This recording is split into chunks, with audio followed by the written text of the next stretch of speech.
Bienvenidas, bienvenidas, bienvenidos.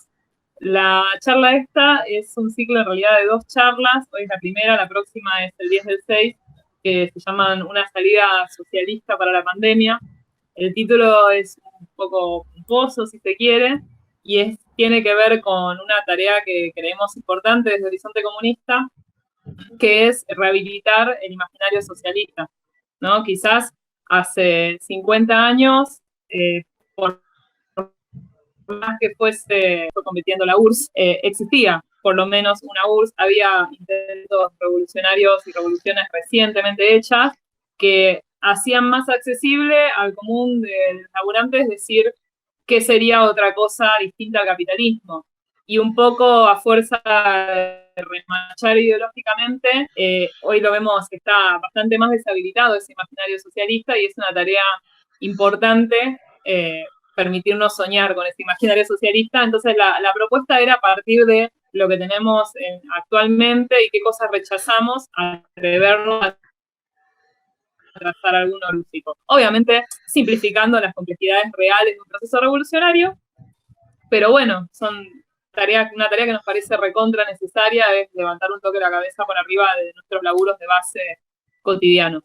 Así que bueno, la de hoy se llama Pandemias y Vacunas y se pregunta si puede el capitalismo cuidar nuestra salud. Tenemos acá como panelistas a Matías Blaustein, que es biólogo, es un compañero militante de Acción Socialista Libertaria, a Aníbal Elpizábal, compañero médico del Fiorito, a Gonzalo Moyano Balvis, que es epidemiólogo, y yo también voy a estar paneleando, soy docente y moderando también. Así que, bueno, después quienes vayan teniendo preguntas, la gente que está presente, las pueden ir escribiendo por el chat acá de Jitsi, que yo lo voy a estar leyendo después de que den una primera vuelta los panelistas. Así que, si te parece, Mati, arrancamos con vos. Así que, todo tuyo, el espacio. Dale, gracias. Ahí se me escucha bien porque creo que justo se me había caído un toquecín la internet. ¿Me escuchan bien? Sí. Bueno, genial. Bueno, antes que todo, agradecer la invitación y saludar la propuesta, porque me parece que es muy importante esta idea de retomar el planteo de una salida socialista. Sobre todo esto lo charlábamos ayer con una serie de compañeros, sobre todo en un contexto en el cual las apuestas gubernamentales en nuestro país no solo no responden a una agenda, a una estrategia, sino que ni siquiera responden a una conjuntamente desarrollista en el marco del capitalismo, sino que lisa y llanamente, aunque no lo quieran reconocer, responde a una estrategia neoliberal. Entonces, yo me voy a enfocar, por lo menos al principio, en la intervención. Después el resto de los panelistas irán completando o complementando, y seguramente cuando imponemos algunas preguntas, respuestas, intercambios, podré desarrollar un poco más, en todo caso, la opción por una salida socialista. Lo que quería describir primero son algunas respuestas, incluso antes algunas preguntas en relación con la primera pregunta que se plantea el eje de la charla de hoy, que es si puede el capitalismo cuidar nuestra salud. Entonces, bueno, yo me remarqué en primer lugar algunos términos de esta pregunta como para tratar eh, si hablamos, es importante discutir a qué salud nos referimos, ¿no? En general se entiende por salud un estado de bienestar o de equilibrio relacionado con ausencia de enfermedades o de factores dañinos. Y uno se puede preguntar cómo debemos concebir esta salud, si entenderla como un derecho al cual deberían poder acceder todas las personas, o si más bien la entendemos, como parece entenderlo el capitalismo, como un negocio que permita maximizar la ganancia de quienes más tienen. En este sentido, dentro de la pregunta de si puede el capitalismo cuidar nuestra salud, aparece este término, cuidar. Entonces también nos podemos preguntar, ¿cuidar a quién o cuidar a qué? ¿Nos referimos a cuidar nuestra salud o nos referimos a cuidar la salud del negocio de la salud? Que también es algo que ha aparecido muy fuerte en esta pandemia, ¿no? ¿Qué es esa salud en este momento, ¿no? Si nos preguntamos por nuestra salud, también aparece un poco la pregunta acerca de a qué nosotros nos referimos cuando hablamos de nuestra salud. Hablamos de nosotros que responde, digamos, a una salud de quienes más tienen y pueden pagar por acceder a esta salud, o también incluimos la salud de los trabajadores, e incluimos también la salud de mujeres y de disidencias, la salud de quienes no son blancos, europeos o no habitan en los países centrales. Cuando hablamos de nuestra salud, ¿nos referimos solamente a la salud de los seres humanos o también incluimos la de otros seres, la de otros organismos que merecen también gozar de salud? Mencionamos también, nos referimos también a la salud de nuestros territorios y ambientes. Y aparece en la pregunta de esta charla, de si puede el capitalismo cuidar nuestra salud, la pregunta de si puede. ¿Puede? Probablemente tiene esa posibilidad el capitalismo. El capitalismo tiene la posibilidad de cuidar de nuestra salud gracias a que sus avances y desarrollos se sostienen sobre el trabajo, sobre la base del trabajo de la clase trabajadora, que le imprime esa posibilidad, digamos, ontológicamente, ¿no? Esa capacidad de poder, si quisiera, cuidar nuestra salud. Entonces, es posible que el capitalismo pueda cuidar nuestra salud, es pensable, es decible. Puede, pero ¿quiere realmente el capitalismo cuidar nuestra salud, esta salud entendida mucho más allá de la salud de los ricos y poderosos? Si fuera intrínseco, me preguntaba, a la esencia del capitalismo el querer cuidar solamente la salud de la ganancia capitalista, ¿se podría afirmar en realidad en algún sentido que el capitalismo puede cuidar la propia ganancia capitalista? Entonces, bueno, se me ocurría tratar de hacer un repaso de las saludes en plural que en nuestra región, que en nuestro país, y en el contexto de pandemia, el capitalismo, este capitalismo también atravesado por las dimensiones patriarcal, colonial y racista, ¿no? que yo hacía un poco referencia en las preguntas anteriores, hacer un repaso sobre las saludes que este capitalismo pudo haber cuidado, pero que no quiso cuidar. Por ejemplo, Ramona, el año pasado, moría de COVID en la Villa 31, en una de las escaladas más rápidas, agudas y dramáticas de casos que se dieron en nuestro país. No sé si ustedes recordarán, pero se hizo un estudio en la Villa 31, un estudio serológico para determinar presencia de anticuerpos en las personas de la Villa 31, y se encontró que mucho antes del primer pico a nivel nacional, 31, que fue entregada directamente al virus, fue, si quieren, la primera línea, junto con otras villas frente al virus, el 60 o 70% de las personas tenían presencia de anticuerpos, lo que quiere decir que hubo un pico agudo en el cual buena parte, si no toda la población de la villa se infectó con el virus. Obviamente solamente una parte de estos desarrollaron enfermedades y una parte murieron, entre ellos Ramona. Entonces nos podemos preguntar, ¿pudo el capitalismo cuidar la salud de Ramona? ¿O en realidad el capitalismo no quiso jamás resolver el déficit de vivienda y la falta de acceso a derechos básicos como agua, cloacas o acceso a la salud? María Esther era enfermera del Hospital Gandulfo. Fallecía de COVID porque las autoridades le negaban en reiteradas ocasiones la licencia, pese a ser grupo de riesgo. Pidió 1, 2, 3, 5 veces y no se la dieron. Terminó contagiando a su familia y muriendo ella. ¿Pudo el capitalismo cuidar la salud de María Esther? ¿O en realidad no quiso jamás mejorar los salarios miserables del personal de salud? Seguramente Aníbal nos pueda contar más sobre eso. Otorgar presupuesto para elementos de protección personal, equipamiento, licencias, suplencias. Ahora, hace pocos días, Pablo y Maximiliano, 2 trabajadores de Nucleoeléctrica Argentina, mueren de COVID porque, pese a presentar comorbilidades y haber sido administrados con una sola dosis de vacuna, fueron enviados a trabajar a los pocos días de recibir esta primera dosis. ¿Pudo el capitalismo cuidar la salud de Pablo y Maximiliano? ¿O en realidad no quiso jamás garantizar su derecho a la salud y a la vida, justamente por priorizar la ganancia empresarial? Elizabeth, trabajadora de una fábrica de ropa, muere de compañeros, denuncian cómo son viajando como ganado en el transporte público. De vuelta, ¿pudo el capitalismo cuidar la salud de Elizabeth? O en realidad no quiso jamás resolver la precariedad asociada al transporte público. Y prefirió evitar el tema apelando a la responsabilidad o a la falta de responsabilidad individual, reproduciendo el discurso liberal de los sectores anti-cuarentena, anti-pandemia y que niegan la presencia del virus.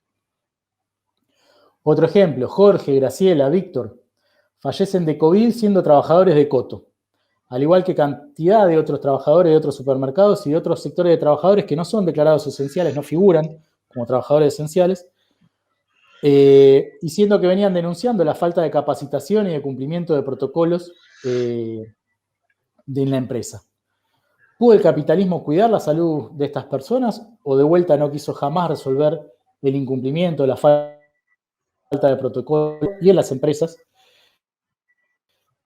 denunciaba que los contagios en realidad, digo, tanto el Estado como los medios de comunicación, difundían que los contagios no se dan en el lugar de trabajo, no se daban en las escuelas, sino en las fiestas clandestinas, priorizando mientras tanto la ganancia de las patronales.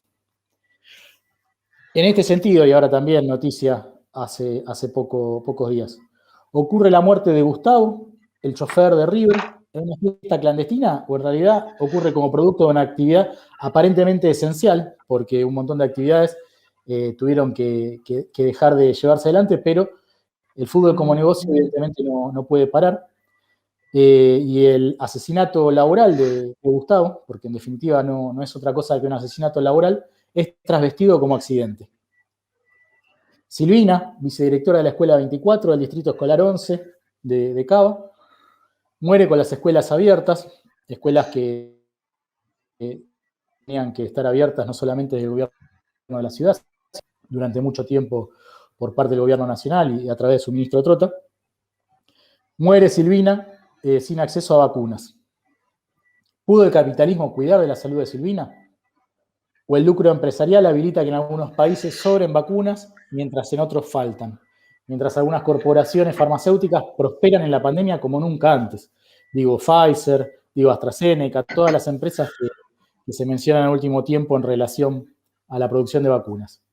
Y mientras estas corporaciones farmacéuticas ganan más de lo que nunca ganaron previo a la pandemia, la producción pública de medicamentos y vacunas en nuestro país se desalienta, es decir, se conceden subsidios mínimos, pero prácticamente no se habilita e incluso aparece como una posibilidad utópica. Bueno, Gaby mencionaba al principio la idea de un escenario socialista, ¿no? Podría hacer vacunas de manera pública en el cual el medicamento lo derecho para todas las personas y no una mercancía. Pero bueno, en lugar de esto aparecen como salvadoras las figuras de empresarios y de magnates como Hugo Sigman en nuestro país o como Carlos Slim en México. Cambio de tema, pero no cambio de tema. Antonella, con solo 16 años, así como antes su hermanito José, mueren envenenados por herbicidas en Lavalle. ¿Pudo el capitalismo cuidar la salud de Antonella y José? ¿O por el contrario, en el medio de la pandemia, se intensificaron más aún el agronegocio, el uso de agroquímicos, se han celebrado acuerdos por el desarrollo de trigo transgénico resistente al glufosinato de amonio, se han impulsado las megafactorías porcinas, que no son otra cosa que fuente de futuras epidemias y pandemias, ¿no? Recordemos también lo que tiene que ver con el origen zoonótico de muchas de nuestras epidemias y pandemias. Se avanza con megaminería, se profundiza un modelo que lejos de cuidar nuestra salud y la del ambiente, profundiza la contaminación, las sequías, los incendios, las inundaciones. Entonces, para no hacerlo más largo y para recuperar también la posibilidad de después seguir discutiendo qué posibilidades frente a estas alternativas oscuras que nos ofrece el capitalismo, qué posibilidades nos ofrecería el socialismo, recuperando las preguntas iniciales, ¿puede el capitalismo cuidar nuestra salud? No puede porque no quiere, es la respuesta que me parece que podemos dar. No quiere cuidar nuestra salud, no quiere cuidar la salud de la clase trabajadora, la de las mujeres, la de las disidencias, la de negros, la de sudacas, la de los pueblos originarios. No quiere porque no nos quiere. No se trata de que nosotros no querramos al capitalismo, que no lo queremos, pero no se trata en primer lugar de eso, sino que se trata de que el capitalismo no nos quiere a nosotros nos explota, nos oprime, nos contamina, nos mata. Y por eso es necesario, es buen momento para volver sobre el título de esta charla. Para la pandemia, para este sistema, no queda en definitiva otra opción que una salida socialista. Si no, parafraseando un poco a Rosa Luxemburgo, la barbarie será cada vez mayor. Y con eso cierro por ahora.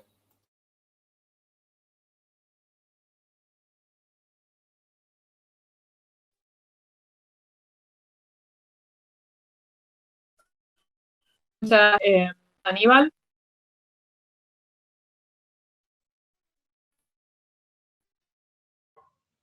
Ok, bueno, buenas tardes a todos y a todas. Mi nombre es Aníbal Aristizábal, soy médico clínico del Hospital Fiorito. Yo no sé si Eloy puede proyectar el tema este del Power o cómo es la historieta. Yo les comento. Sí, ahí va. Yo les comento, para esta charla estuve pensando acerca de qué podía aportarle. Y me pareció que lo mejor, lo que podía aportarle es algún reconto histórico de más o menos cómo viene nuestro sistema de salud y algunas puntas de salida que serían obviamente motivo de debate, ¿no? Del intercambio. Así que básicamente lo que voy a hacer es una presentación acerca de los modelos de salud en Argentina, sobre las diferentes características y en diferentes momentos y en definitiva, tiene que ver con lo que decía Matías, pues también tiene que ver con necesidades del capitalismo en su momento, ¿no? E inclusive del avance de la lucha de clases, de alguna manera. Así que, no sé si podés avanzar a la primera, compa, o lo manejo yo a eso, no sé cómo es. Dale, ahí pasé. Ah, perfecto.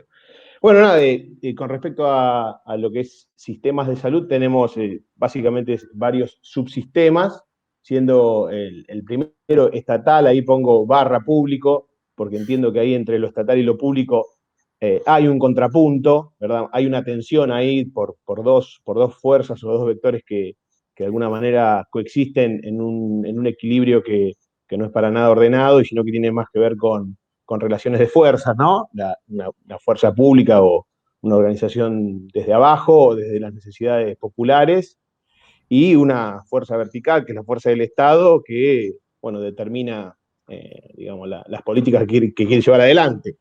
Claramente la última no es la que predomina, sino que es la primera la que predomina a lo largo de todo el desarrollo de la historia.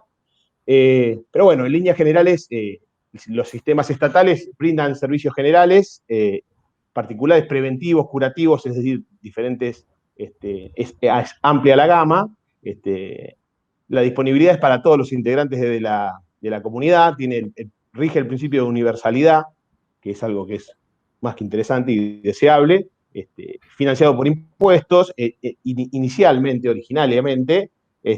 Los establecimientos donde se lleva adelante la atención sanitaria pertenecen al Estado, y los integrantes del equipo de salud que integran esos planteles son asalariados del Estado, son trabajadores. Y rige el principio de salud como un derecho, ¿verdad? Que es interesante para ver el derrotero de lo que sería la salud a lo largo de la historia de nuestro país. Bueno, la que sigue. Después tenemos el otro sistema, que es el de la seguridad social, que tiene más un origen histórico en las sociedades de asistencia mutua, de los viejos sindicatos y mutuales fundadas por socialistas, anarquistas. Se financia con el aporte de sus integrantes, y tiene una relación con el trabajo formal. Y acá muy interesante el tema de que la modalidad que tienen la seguridad social para brindar esa asistencia sanitaria puede ser directa o indirecta. Esto es particularmente, hay que tenerlo en cuenta por las particularidades de la Argentina, ¿no? Del modelo de salud en Argentina, donde la seguridad social, después lo charlamos en unos minutos, siempre se manejó en forma indirecta, es decir, contratando un prestador que brinde el servicio, nunca, rara vez en forma directa. El ejemplo típico es PAMI, que es la obra social más grande del país y prácticamente no tiene ninguna institución que le sea propia, y terciariza los servicios en un privado, que de alguna manera es una fuerte impronta de mercantilización de la salud, ¿no? O sea, generar un mercado brindar para brindar la atención sanitaria de la comunidad. Bueno, la forma indirecta puede funcionar por acto médico o por cápita. Acto médico es cuando se le paga a un profesional o una profesional por una tarea, y una cápita es cuando se le da un monto específico de dinero para atender una cantidad de afiliados o beneficiarios de esa seguridad. Bueno, lo había mencionado, tiene su origen en el concepto de apoyo mutuo, de solidaridad, ¿verdad? Vamos a la que sigue. Y después, para que se haga una idea esquemática, ¿verdad? El modelo de seguridad social tiene su paradigma, por decirlo de alguna manera, en el modelo de Bismarck, ¿verdad? De atención de salud de Bismarck, y el estatal sería el del welfare state, el del estado de bienestar, que viene de la mano de todo lo que es el plan Beveridge y después de la Segunda Guerra Mundial, el sistema de salud británico, etc. Después tenemos la privada, que es el sueño de muchos profesionales, el sueño imposible, porque ya no existen las condiciones materiales para que exista esta forma de atención, que es la forma más antigua, donde se concibe el profesional como el profesional de la salud, el médico, el kinesiólogo, la enfermera, como una profesión liberal, donde uno pone los honorarios que quiere cobrar y bueno, y vive de esa manera, no como un asalariado, sino como un profesional liberal, que digamos es un médico que está en vía de extinción, si se quiere, casi no existe, por el mismo desarrollo de las sociedades, ¿no? Del capitalismo, de la masificación, de la profesionalización del arte de curar, etc. Bueno, se pueden conformar clínicas, o se conformaban clínicas privadas, ¿sí? Y al ser un seguro privado, donde los individuos se asocian libremente, pero a través de pagar un canon para ser atendidos. Es decir, la salud deja de ser un derecho, como en el concepto estatal, o en el concepto de la seguridad social, donde se asociaban para ayudarse mutuamente, sino que en la medida de tus posibilidades vos tenés un acceso a atención sanitaria. Es decir, deja de ser un derecho a la salud y es más bien un bien de mercado al que se accede de acuerdo a las capacidades de compra de cada individuo.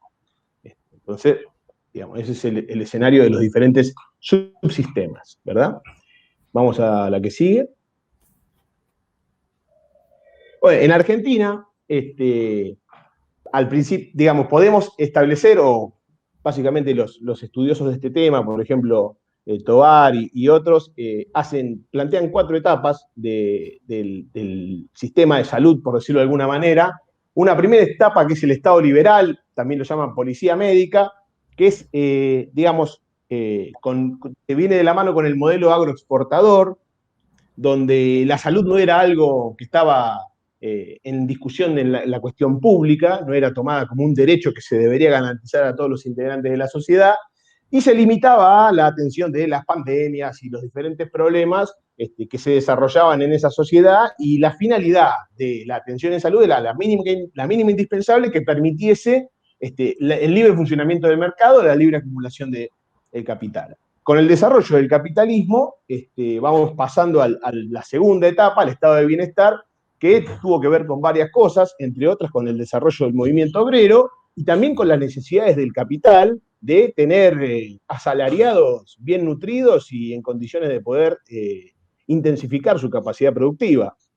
Ahí también se observó que el tema del derecho a la salud, el garantizar salud por parte de los gobiernos, por parte de los estados, era una fuerte herramienta de la legitimidad de los gobiernos. Entonces, de alguna manera, una fuerte herramienta de control social. Esto se da más o menos, palabras más, palabras menos, hasta mitad del siglo XX, donde empieza a mutar este estado de bienestar en lo que llaman un modelo más bien desarrollista, que en la Argentina, este desarrollismo, que es medio trunco, tiene más que ver con la necesidad del desarrollo de un mercado dentro de lo que es la salud, y digamos, de alguna manera la desresponsabilizarse por parte del gobierno, del Estado, del derecho a la salud de la comunidad. Básicamente por la lógica esta de agilizar, o que el Estado sea más efectivo, más eficiente, recortar el gasto, recortar el déficit, que es el verso que venimos escuchando desde toda la vida, es que se da este modelo. Y ahí tenemos las primeras experiencias después del sistema de salud, de alguna manera hiperburocratizado y centralizado, planteado por Carrillo, nuestro primer ministro de Salud. Empezamos a tener diferentes experiencias que tienen la tendencia a descentralizar de alguna manera al sistema de salud, más bien desresponsabilizarlo al sistema de salud, que ellos lo llamaban una federalización, una salud federal. Pero bueno, los que entendemos un poquito de qué hablamos cuando hablamos de federalismo, por lo menos los que nos reivindicamos anarquistas, el federalismo es una palabra muy cara.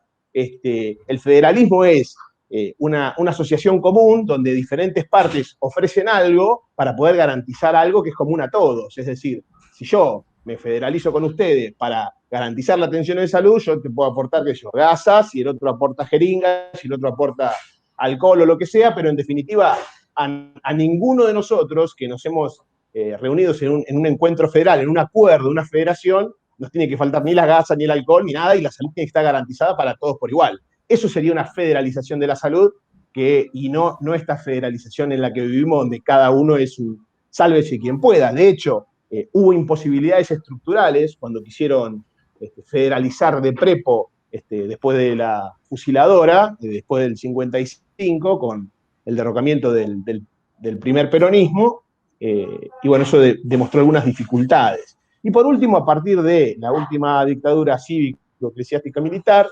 tenemos el modelo neoliberal, donde ya el intento, digamos, de desregulación es aún mayor, superior al modelo anterior de este modelo desarrollista, y encontramos la noción de salud en su máximo nivel de mercantilización, que tuvo su punto máximo con este concepto de la cobertura universal de salud, donde directamente ya se hablaba de cobertura y no de derecho, pero bueno, ahora más adelante vamos a avanzar un poquito con este concepto, que no solamente es algo, se le achaca mucho al macrismo, ¿no? Pero la realidad es que el último kirchnerismo firmó la resolución Cobertura Universal de Salud de la Organización Panamericana de la Salud, es decir, que tampoco es que patalearon tanto cuando quisieron meter por la ventana la discusión del concepto de cobertura y no de derecho.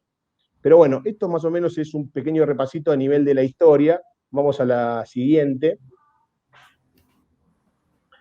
Bueno, haciendo un poquito de memoria, 1880, muy atrás, el Departamento Nacional de Higiene, primer intento intento de organizar la atención sanitaria, y ahí, como decíamos, era algo muy sobre el pucho para tratar diferentes pandemias y epidemias. La salud no era parte de la cuestión pública, no era un derecho universal que se debería garantizar a todos. La atención en salud estaba muy vinculada a la caridad, a la atención en la iglesia, etcétera, o la atención que cada uno se podía garantizar por sus propios medios. Bueno, con el desarrollo del primer peronismo empieza a haber una fuerte impronta de la salud como cuestión pública, como asunto de interés, que hace, bueno, que vaya progresando de secretaría a ministerio en 1949, en términos absolutos de cuando hablamos de camas y atención sanitaria, relaciones de médicos, enfermeras, etcétera, lo que significó el primer peronismo es algo bastante significativo, digamos. Si uno se pregunta por qué la clase trabajadora en ese momento se tragó la pastilla de la conciliación de clases y del peronismo, creo que una de las grandes herramientas de legitimación fue el tema de la atención sanitaria de los sectores populares. Vamos a la siguiente.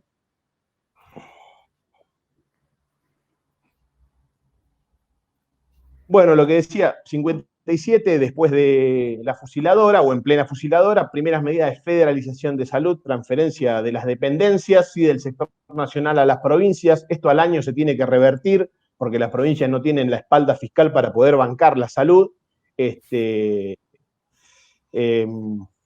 Hay algo que se me está escapando en este año en particular. Sí, bueno, en el 56, 57, en parte por estas medidas de desinterés o de abandono el sostén de garantizar la salud de la comunidad, tenemos un brote de polio que genera una imagen muy impopular en la dictadura de Rojas. Bueno, en el 64 hay una reversión transitoria de estas medidas, está la ley Oñatibia, estamos hablando del gobierno de Ilia, con esto estamos hablando del Estado desarrollista, dictadura de Onganía, ya fue Ilia. O sea, continuamente los procesos de desregulación es interesante observar que se dan en situaciones de irrupción de la democracia, ¿verdad? Se da o con dictaduras o con el menemismo, digamos, por decirlo de alguna manera. En el año 1966 sale la ley de los mecanismos de financiamiento de los servicios de salud. Ahí estamos hablando de la ley SAMIC, que son los hospitales. Los hospitales SAMIC son el primer intento digamos, del establishment en querer privatizar de alguna manera o introducir al mercado dentro del concepto de salud. Hasta entonces, después de la gestión de Carrillo, los hospitales nacionales brindaban atención irrestricta a todo el mundo, etcétera, etcétera. Con la ley SAMIC, que es los servicios de atención médica integrados de la comunidad, esa es la sigla de SAMIC, surge por primera vez el concepto de recupero de costos por parte de los prestadores. Es decir, si vos tenés una obra social o lo que sea, vos te atendés en un hospital SAMIC, el hospital SAMIC le cobra a la obra social tu atención. Y para ser atendido en un hospital SAMIC, vos tenés que demostrar que no podés pagarlo, tenés que de alguna manera dar fe de tu pobreza para que se te brinde el derecho a la atención. 1970, ley 18.610, la ley de las obras sociales, que es un elemento muy particular, porque la ley de obras sociales institucionalizó el tema de la seguridad social y pronunció la fragmentación del sistema de atención sanitaria y dio una herramienta de grandes ingresos a los sindicatos en vías de burocratización que hizo de dirigentes sindicales empresarios y, digamos, que espiralizó el proceso de corrupción y de burocratización que hoy son los sindicatos, digamos, troncales de la Confederación General del Trabajo. Avanzamos con 1973, gobierno de Cámpora, hubo un intento de integración del sistema de salud, pero nunca se pudo, te fuiste uno, ahí está, el primer intento de hacer un sistema integrado de salud, pero la realidad es que en ese momento las mismas centrales sindicales del peronismo hicieron fuerte resistencia a Cámpora y eso nunca se pudo cristalizar, eso nunca sucedió en los hechos. No ha habido un sistema integrado de salud, sino que se fue profundizando en la medida que se fue desarrollando el sistema, la fragmentación y con la fragmentación el costo, y con la fragmentación y el costo una atención insuficiente para algunos y innecesaria para otros. Vamos a la que sigue. Estoy extendiendo mucho, pido disculpas. El sistema integrado de salud, observen acá, en 1977, Sistema de Atención Médica Organizada, es la famosa ley SAMO por la que los compañeros y las compañeras en los hospitales se desviven, porque es una profundización más en el concepto de recupero de costos, que tiene que ver con esto, ¿no? Mercantilización de la salud, y de vuelta, desregulación, mercantilización en el marco de un proceso de disrupción de la democracia burguesa, digamos, en momentos de dictadura. Se profundiza la transferencia del sistema de salud con la provincialización y la municipalización de los efectores, sin que eso implique una transferencia de recursos para garantizar ese derecho. Entonces, peor atención de salud.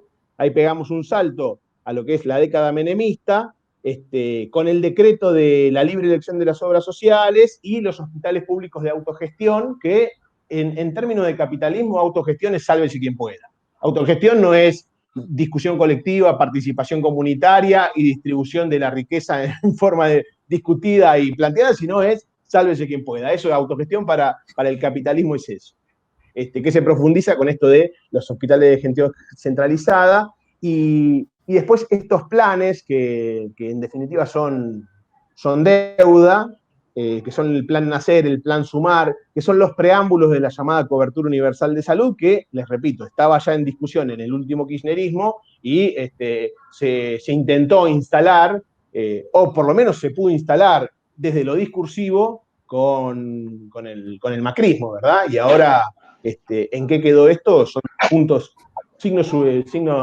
suspensivos, signo de pregunta, porque ahora se habla de hacer un sistema integrado, no se menciona tanto a la CUS, aunque la CUS, vale aclarar, sigue estando. Vamos a una más. Voy a tratar de meterle velocidad a esto, así no acaparo el tema de la palabra.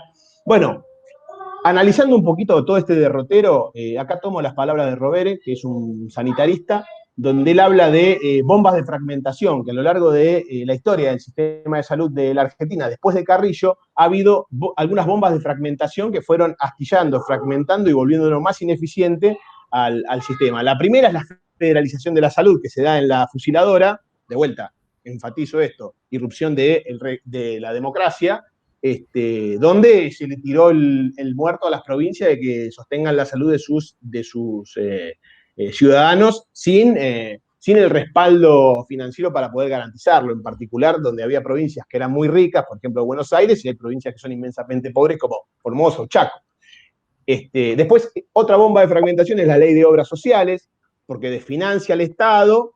Y otra cosa muy importante que hay que tener en cuenta acá es que yo mencioné que la seguridad social podía prestar servicios directos o indirectos. En la República Argentina, cuando se le da la ley de obras sociales, cuando la dictadura de Onganía le da la ley de obras sociales a la CGT, se lo da bajo condición que la CGT, que las obras sociales no adquieran tecnología propia, no tengan la capacidad de brindar servicios de alto costo en forma directa.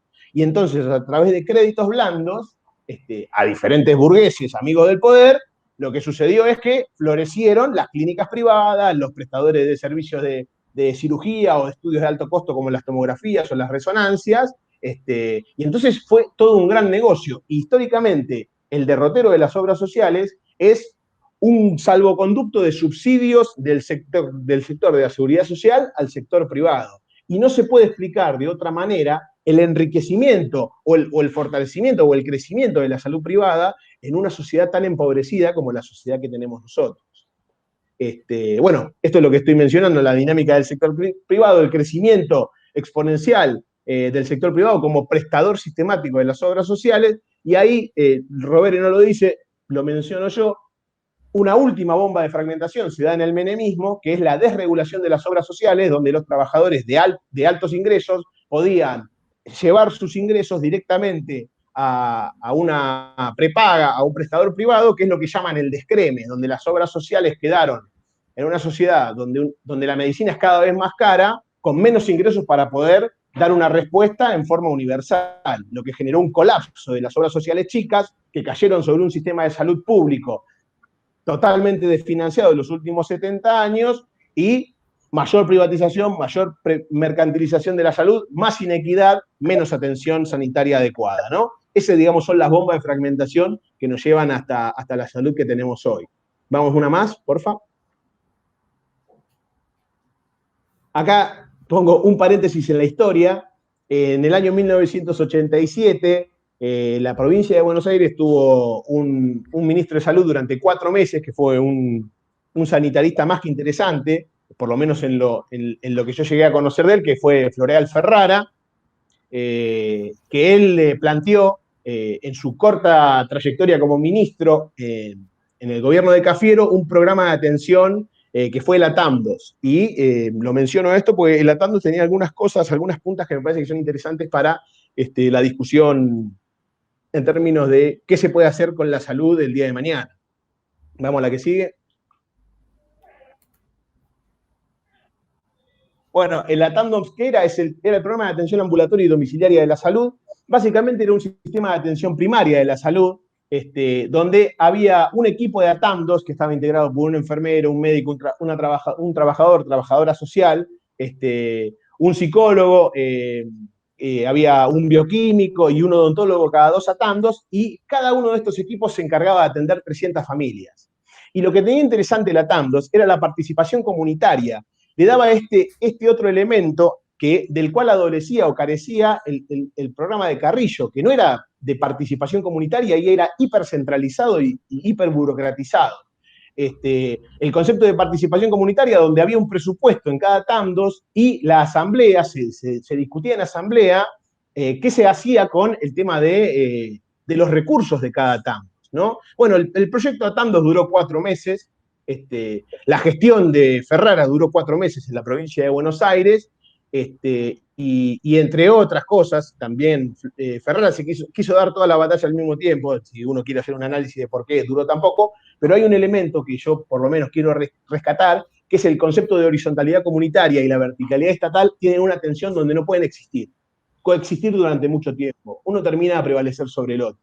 Y ahí es donde yo, como militante sanitario de la salud, me planteo dónde tengo que poner mis fuerzas, en dónde tiene que ir, hacia dónde tiene que ir mi militancia para generar una salud popular y de calidad y universal y al alcance de todos, ¿no? Por lo menos yo me paro en un lugar específico. ¿Vamos uno más?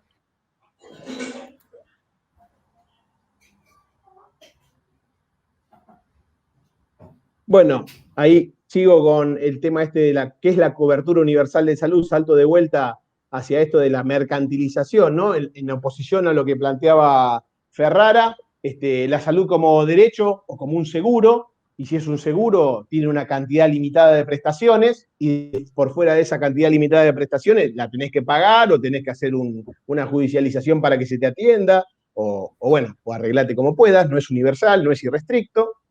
Hay una estratificación, acá hay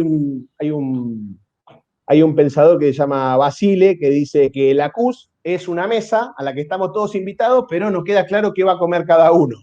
Hay uno que va a comer caviar, hay uno que va a comer pavita, hay otro que va a comer un mendrugo de pan medio duro, y hay otro que se va a comer las migas que se caen de la mesa. Entonces, este concepto de atención sanitaria estratificada de acuerdo a la capacidad de pago, en definitiva es eso, no es universal. Y todo lo que no es universal en términos de derechos es un privilegio, ¿no? Mercantilización de la salud, a los trabajadores, por supuesto, precarización laboral, pluriempleo, monotributo, bueno, ni hablar de la despersonalización que tiene la relación médico-paciente, que es algo que inclusive atraviesa a todos los subsistemas de salud y donde uno tiene que prácticamente pensar cómo revertir esa situación, ¿no? Que tiene que ver con la alienación de la sociedad capitalista, ¿no? No sé si queda alguna diapo más, me parece que no. A ver. Sí, creo que sí, hay una más. Y pido disculpas por mi extensión desde ya. Bueno, como síntesis, la actualidad del sistema de salud argentino es la resultante de oleadas sucesivas de desregulación en los últimos 70 años. El sistema de la seguridad social en la Argentina tiene un comportamiento bimodal, siendo garante de paz social por un lado y transfiriendo recursos del sector público al sector privado por el otro. La dinámica en curso lleva a una privatización de la salud que está encubierta, pero es privatización al fin. Y bueno, un sistema de salud con un eje en lo público, financiado con aportes de la seguridad social y las rentas generales, con una descentralización de recursos que favorezca el funcionamiento adecuado bajo control de la comunidad de pacientes y de trabajadores, es una propuesta de trabajo interesante que ponga énfasis en la salud como un derecho humano inalienable y un bien social en el marco de un proceso histórico en continuo desarrollo. Que en definitiva esto es algo que ya le han puesto nombre, que es la epidemiología popular o el sanitarismo, o el sanitarismo popular, donde la participación de la comunidad es central en la resolución de los problemas. Y cierro con un contrapunto con esto que decía Matías, que decía la salud, el estado de perfecto bienestar, etcétera. Ferrara tenía algo que a mí me rompió mucho la cabeza cuando lo leí, que Ferrara decía justamente que la salud era lo contrario, la salud era conflicto, era la resolución positiva de una situación de conflicto. Entonces, le da un dinamismo al concepto de salud mucho, mucho más interesante, y es el desafío para el mañana, ¿no? ¿Cómo podemos garantizar salud? Y bueno, a través de la resolución positiva del conflicto, y eso es lucha de clases, ¿no? Para mí. Así que yo hasta ahí y pido disculpas por la extensión. Muchas gracias, Aníbal. Te paso la posta, Gonzalo, para que intervengas. Fíjate que estás muteado. Ahí.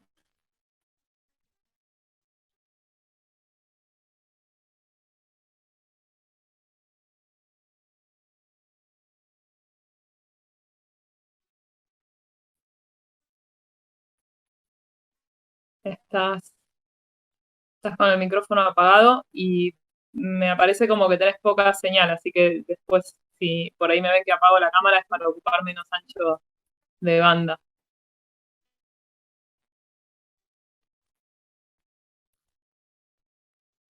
A ver si... Ahí, mira, ahí creo que lo activé, fíjate, el micrófono.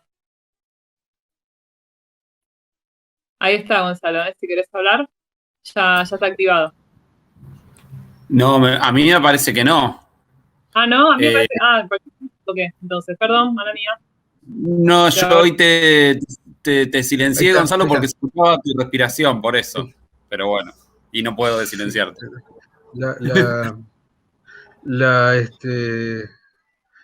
Son los inconvenientes de estar vivo, digamos. Es un requerimiento necesario la respiración. Bueno, espero que no caiga antipático. Dos comentarios antes de comenzar con lo que empezaba a decir. Una es que, lo de Ferrara fue un experimento interesantísimo y daría para un debate muy intenso. No fueron 4 meses y la verdad que es difícil decir cuánto duró, porque Ferrara fue nombrado ministro el 10 de diciembre del 87, comenzó un poquito después, comenzó su tarea al poco tiempo. Los primeros equipos se empezaron en febrero del 88. Y en total se nombraron 500 equipos. La última camada, digamos, fue en junio del 88. Y estaban pensados a hacer 2.500, o sea, que estaba en la primera quinta parte del experimento ATAM2. Y bueno, lo del presupuesto ATAM2 todavía era una especie de quimera, porque en realidad no llegó a tener eso, fue por parte de la debacle, ¿no? Yo tengo para mí el orgullo de haber formado parte de los equipos en la segunda camada. Me recibió, perdón por esta anécdota en todo caso, nos recibió el ministro en la sede de IOMA, en La Plata, los 250 equipos que asumimos ese día, 17 de junio del 88, y ya no era ministro. Él fue igual, ejerció de ministro, aunque ya lo habían echado, una cama que le hicieron, y que por supuesto el abuelo del jefe de gabinete se encargó de sostener esa cama y de sacarlo, porque era un problema para Cafiero Antonio, una cosa que fuera así de democrática y así de intensa. Y el que estuvo definitivamente, no en la primera etapa, pero el que estuvo a posteriori en lugar de Ferrara, fue el amigo Ginés González García, que fue el encargado de desarmar el ATAM2 en forma sucesiva y de desacompasarlo. Y digamos, coincido con Aníbal en algunas de las cosas que dijo respecto de lo que hizo el gobierno de Kirchner, que no hay que olvidar que el ministro que lo logró hacer fue Ginés González García, que fue introducir todos los programas internacionales de los organismos internacionales de crédito. Digamos, uno tiene la idea correcta de que el menemismo fue, vamos, la puerta de entrada más brutal del neoliberalismo, pero eso lo fue en muchos aspectos, pero no en salud. En salud durante el menemismo, lo que hubo, y que ningún gobierno después lo revirtió, fue considerar que el medicamento es una mercancía y que entonces debe ser regulado por la Secretaría de Comercio Interior. Y eso lo sostuvo Menem, lo sostuvo de la Rúa, al poco tiempo que puso a tener algo, pobre tipo. Y después lo sostuvo, por supuesto, Duhalde, lo sostuvo Néstor Kirchner, Cristina Kirchner, Macri hizo lo mismo, y Alberto Fernández hace lo mismo. El medicamento, señores, es una mercancía y no hay otra cosa para hacer, y se regula de acuerdo a las leyes del mercado. Fue la única pata fuerte que puso, bueno, aparte de otras en las cuestiones de regulación, pero el resto de las cosas de neoliberalización de la salud lo hizo Ginés González García, que era un agente del Banco Mundial. No es ni más ni menos que eso, y las cosas que hizo, que son recordadas como grandes hitos, como por ejemplo el programa Remediar, fue un salvataje de la industria farmacéutica. La primera etapa de eso fue con laboratorios internacionales, y después fue favoreciendo la industria nacional pero la industria nacional que está a cargo de Roemers, de Bagó, de la gente que lo que hace es estar entre los mayores millonarios del país desde ese tiempo, y que después de eso apareció también Sigman en ese cuadrito, ¿no? Sigman está entre los 10 más millonarios de la Argentina, y precisamente es por los negocios que hace con la medicina. Bueno, este comentario quiso un poco, digamos, sumar algo de lo que decía Aníbal, pero voy a volver a cuál era mi plan inicial. La cuestión de la salud es un tema que hay que entenderlo en forma histórica y social, y de acuerdo entonces a los parámetros que tienen que ver con cómo se ha desarrollado justamente el motor de la historia, que por ahora sigue siendo la lucha de clases, y no es otra cosa, ¿no? Entonces, al principio, la cuestión de cómo se deterioraba o cómo se empobrecía la salud ha tenido que ver con cómo la gente obtenía sus medios de vida en la prehistoria, de la forma que fue, después se fue acomodando, después estuvieron las cuestiones de cazadores y recolectores, la relación del alimento y del ambiente con ese protohumano y después el humano, ha tenido que ver con las necesidades que podía llegar a solventarse con la actividad humana que existía en ese momento. Pero cuando empezó a ver, no voy a ir paso por paso la historia porque nos quedaríamos por una semana, y el confinamiento termina en pocos días, así que no nos va a alcanzar el tiempo. Pero cuando empezó la revolución industrial, de una situación en la cual la gente podía morirse o no morirse, importaba poco, porque en realidad la gente no era del todo necesaria para algunas cosas, hacía falta solamente para sostener los feudos, pero cuando empezó la revolución industrial era necesario que la gente viviera, porque no se podía tener obreros calificados y reponerlos cada rato, porque hacía falta cierta instrucción para eso, y bueno, además empezaron a haber los tipos de guerras nacionales para conformar los estados, y ahí también ya no era el guerrero que iba con una espada y bueno, pasara lo que pasara, sino que también hubo una especie de tecnificación que hizo necesidad que la gente viviera. Así que el respeto a la vida antes no existía, era una cosa que devenía solo de la suerte que pudiera haber, y después pasó a ser importante, no por razones ni humanitarias, ni filosóficas, ni nada, sino fue por razones económicas, básicamente, o por razones de la conformación de los estados. Entonces, después de eso, vamos a hacer un rápido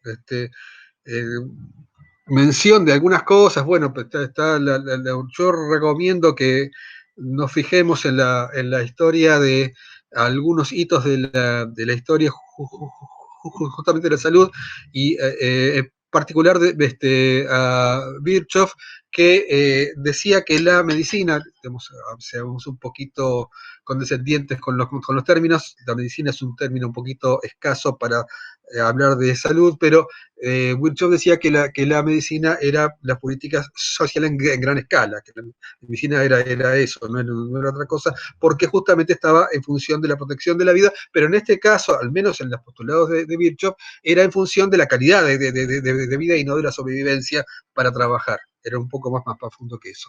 Pero bueno, las diferentes etapas, hoy Gaby mencionaba el tema de la URSS, por supuesto que en la última etapa habría que tener algunas dudas a ver si los sectores populares en general estaban viendo a la URSS como un proyecto al cual imitar, o más vale rajar de ahí, ¿no? Por lo menos en la última etapa. En otras etapas pueden ser otras cosas, y es más complejo, y no vamos a hacer esta discusión acá porque no terminaríamos nunca. Pero lo que quiero decir con esto es que, concediendo alguna cuestión en cuanto a los beneficios, porque efectivamente hubo una serie de beneficios para los sectores populares en los regímenes socialistas, que tenían que ver con la posibilidad de que la gestión estatal les diera algún tipo de oportunidades. Y eso, más que eso, que tuvo un valor relativo, creo que había una función importante en cuanto al riesgo del capitalismo, al ver que a su lado crecía un monstruo que no podía permitir que siguiera. Entonces, para eso hubo varias cosas, tuvo la Guerra Fría, bueno, un montón, pero una de las cosas que había era la necesidad de conformar lo que se llamaba, ¿sí?, el estado de bienestar. Acá no hubo estado de bienestar, acá hubo una especie de pequeño proyecto paliativo de eso. El estado de bienestar existió en otros lados, pero un motor para eso era la cuestión de la necesidad de no dejar que los sectores populares vieran como algo necesario, posible y un horizonte a los regímenes socialistas. El régimen socialista después se encargó de hacer lo posible por caerse solo, además de eso. Pero digamos, lo que quiero decir con esto es que el neoliberalismo empezó a tener una oportunidad enorme de ir para adelante cuando no tuvo un contrapeso en otro lado, y entonces se dedicó a hacer lo que se le antojó.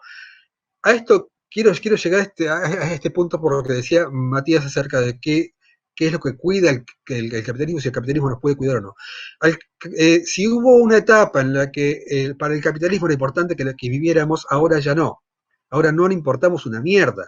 Entonces no nos va a cuidar, pero no porque no nos quiere, sino porque no nos interesa. Digamos, está resolviendo sus problemas económicos con una cantidad de gente que es mucho menor a lo que somos. Entonces, estamos sobrando, ¿no?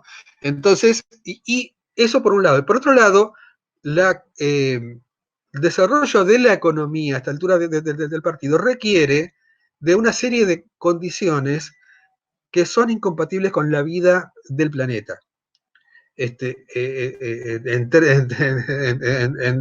términos generales, vamos a ver cuál será la proyección que tienen para hacer colonias en Marte o en algún lugar del espacio, no sé, pero el tema es que estamos sobrando miles de millones de personas, y la economía está yendo a un lugar que no considera la vida en términos bastante más amplios que la vida humana, como decía Matías hoy, sino de toda la vida general de seres y de seres. Entonces, sobreviviendo en el cual los proyectos son absolutamente centrados en la producción de ganancias y sin ningún respeto por ninguna forma de vida. Entonces, acá en Argentina, por ejemplo, estamos teniendo un proyecto de importar aquí nuestras propias pandemias, traer cerdos acá para que se críen como han generado las pandemias en México y en China, y el tema del extractivismo y destrucción del medio para extraer las ganancias que se requieren, la cuestión del fracking, la soja transgénica, el trigo transgénico. Hago un breve repaso por todo esto para solamente caracterizar que de lo que se trata acá es de la negación de la vida misma y la suposición de que existirá un grupo de privilegiados que podrá hacer cumplir algunas de las distopías que se han visto por cine en un tiempo, ¿sí? De los pequeños grupos o Walking Dead o lo que sea, donde hay solamente un grupo que sobrevive a una situación de catástrofe. Si esto uno lo decía hacía 2 años, probablemente ahora también, porque hay una serie de mecanismos de macartismo y de otras cosas que están dando vueltas, que están cada vez más vigentes y se están viendo exactamente el día de hoy, como está pasando en Chubut, por ejemplo. Pero digo, hace 2 años uno decía, mira, si esto sigue así, va a haber una enfermedad que va a generar una mortalidad brutal en poco tiempo, no vamos a poder andar por la calle, no vas a disfrutar de ninguna cosa que antes disfrutabas ocasionalmente, porque por supuesto uno no disfrutaba de tantas cosas, pero digamos, no, la vida va a ser un infortunio, vas a ver morir a tus amigos. Si esto lo decía uno hace 2 años, vos sos un pelotudo que sí siempre ese tipo de cosas y no tiene nada que ver con la realidad. Y ahora la estamos viendo. Lo que no termina de verse es por qué estamos en este punto. Estamos en este punto enfermos de capitalismo, centralmente. Eso es lo que hay que establecer. Y si esto no fuera suficiente, la otra cosa que hay es que la única solución que están proponiendo, es instrumentos y recursos que el mismo capitalismo genera para, entre comillas, resolver esta cuestión, que serían algún tipo de vacunas. Ahora, primero que nada, yo, digamos, de ninguna manera me inscribo entre la cuestión de los antivacunas ni nada de eso. Ahora, hay una cuestión. La vacuna es solamente un recurso y en general ha servido para paliar situaciones puntuales. No ha servido para resolver problemas enormes. Ha servido, digamos, se bate el parche con la idea, no, pero ¿cómo las vacunas? Escuchame. Las vacunas han sacado enfermedades de la historia. Caramba, han sacado una sola y no del todo. ¿Sí? Entonces, no digamos pelotudeces, digamos, la cuestión de las vacunas sirven para algunas cosas, sirven para algunas cosas sirven bastante, para algunas cosas sirven menos y para otras cosas tienen algunos riesgos y a veces matan, como la vacuna del dengue que mató y que se suspendió, y algunas veces enferman, como la vacuna de la polio que ha generado varias epidemias. Digamos, se pone toda la cuestión acerca de que la polio, digamos, de lo que resolvió. Perfecto, estoy de acuerdo y no voy a estar de ninguna manera de acuerdo con suspender la vacuna de polio. Lo que digo es que la vacuna de la polio en determinadas condiciones que no sería raro que se nos acercaran un poquito acá, ha ocurrido en Siria, ha ocurrido en Mozambique, en un par en varios lugares en el mundo, donde las condiciones de vida de las personas eran tan desastrosas que un virus atenuado dio como resultado una epidemia, porque el virus atenuado es virus, ¿sí? Entonces, hay que entonces tener algún tipo de condición para poder analizar las cosas como son. Entonces, las vacunas, perfecto. El tema es que si la vacuna es un negocio, fundamentalmente se va a comportar como una mercancía, y se va a vender como una mercancía, y se va a cuidar como se cuidan las mercancías, y se va a establecer el marketing como se usan las mercancías. Esto no quiere decir yo como un montón de cosas que son mercancías, no diciendo que dejemos de comer, que dejemos. Lo que estoy diciendo es que hay que analizar el uso de este tipo de recursos como mercancías para intentar establecer el modo mejor de gestionar esto. Que en este caso, y como Matías lo he escuchado un par de veces, habría que en todo caso tener algo que seguramente no es la panacea absoluta, pero sí tenemos algunos recaudos que se pueden tomar si la investigación es del Estado y de los trabajadores de la salud y investigadores, y no de la empresa farmacéutica, digamos, no centrar las expectativas en lo que hacen estas farmacéuticas, sino tratar de ponerlas en función de lo que se puede hacer en el Estado y con la intervención independiente de las personas, y generar otro tipo de recursos. De hecho, por ejemplo, no tengo datos de todas, pero sé alguna, el 85% de investigación hecha por la vacuna AstraZeneca hace institutos del Estado en Inglaterra, Reino Unido. Parte que se hizo para la empresa, y lo que pasa siempre con la investigación, las empresas absorben digamos, la investigación en determinado momento, la hacen una mercancía, la trasladan de lo que es investigación básica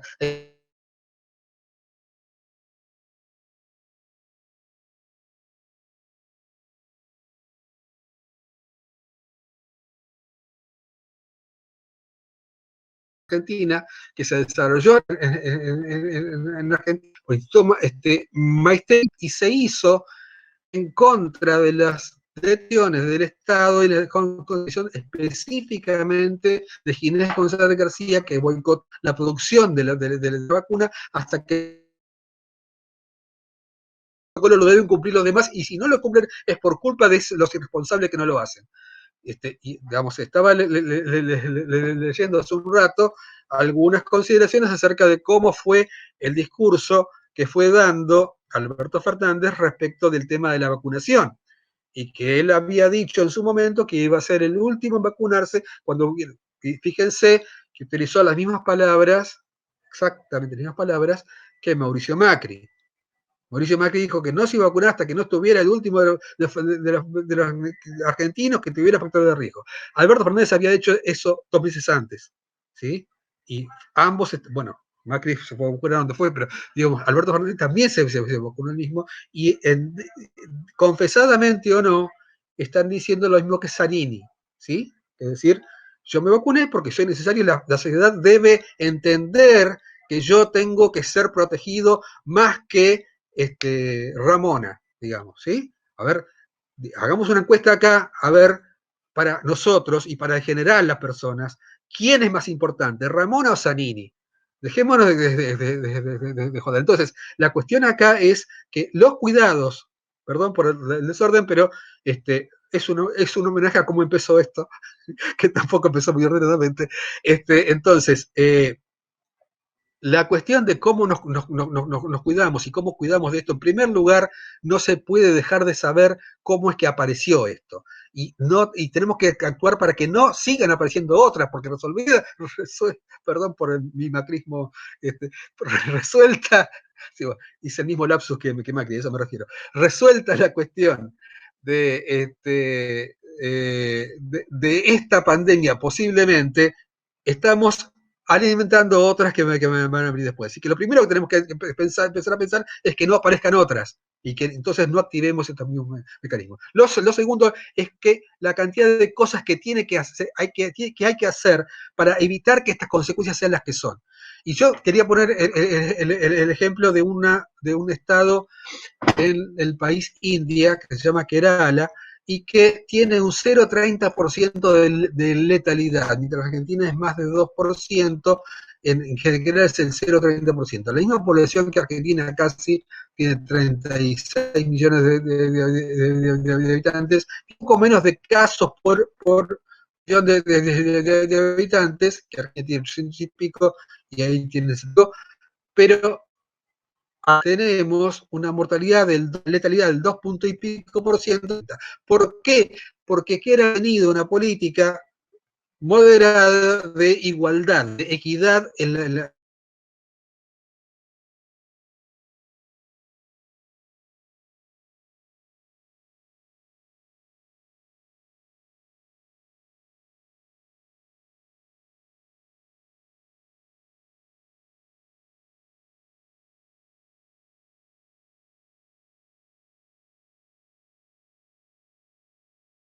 de mil cosas, y las enfermedades ocurren por la calidad de vida desastrosa que tenemos.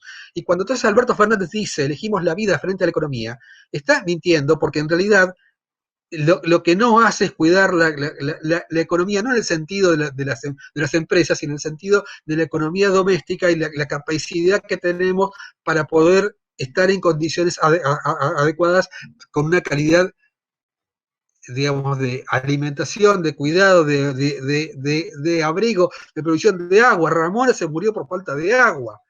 Entonces, digamos, en todas las condiciones, hacinamiento, falta de agua, todas las condiciones esas que son las primeras que se deben, las primeras oleadas en Europa ha sido, sí, claro, en personas mayores de 70 años, ¿sí? Pero fundamentalmente, personas mayores de 70 años que vivían en geriátricos y que vivían en malas condiciones, vivían hacinados y con una serie de condiciones en Europa, ¿sí? Y digamos, por supuesto, las condiciones de hacinamiento de Europa no son las mismas que tenemos acá, pero entendamos que las condiciones de cuidado allá eran bastante inferior a lo que eran otros sectores. Y además de eso, murió por cuestiones que en esa etapa, por cuestiones que tenían que ver con enfermedades persistentes y otra serie de cosas, algunas de ellas, como en el norte de Italia, vinculadas con el asbesto. Había sido una generación que sobrevivió a la mortalidad enorme en una ciudad, en una población. En Italia murió el 5% de la población por asbestosis. 5% de la población. Entonces, es lo mismo que acá en Buenos Aires murieron 250.000 personas. ¿Sí? Así que, digamos, las personas que no murieron, porque la salud es así, las personas que no mueren pueden tener otro grado de enfermedad, otro grado de condiciones y puede tener secuelas. Y muchas de las personas que murieron en el norte de Italia tienen secuelas por asbestosis hasta que cerró Eternit en la zona de Milán. Sintéticamente lo que quiero decir es, las condiciones de vida son las que nos están matando, de esto y de todo lo que sea. Entonces, la única solución, queridos compañeros, es terminar con el sistema de mierda. Gracias. Gracias, Gonzalo. Y bueno, ahora voy a hablar yo un poquito. Mi nombre es Gabriela Domínguez, soy militante de Horizonte Comunista, soy docente. La idea era hacer un raconto chiquito de lo que es la teoría de cuidados, que es algo que desde la economía feminista se desarrolló y que me parece que ayuda a pensar estas cosas. Y pensándolo también en clave histórica, que por suerte ya adelantaron varias cosas que quería decir, así que espero ser más breve. A ver, si pensamos en que la historia es la historia de la humanidad es la historia de la lucha de clases, el capitalismo llevó el aspecto de la mercantilización, o sea, de que el mercado sea nuestro nexo como sociedad, donde nos vinculamos unos con otros, lo llevó hasta un extremo tal donde nosotros mismos somos mercancía, ¿no es cierto? O, como nos quieren vender, somos nuestros propios administradores de nuestro capital humano, ponele. La cuestión. Algo que critica mucho la economía feminista, y acá quiero tomar a una autora, María Pérez Orozco, es algo que llama el estrabismo productivista.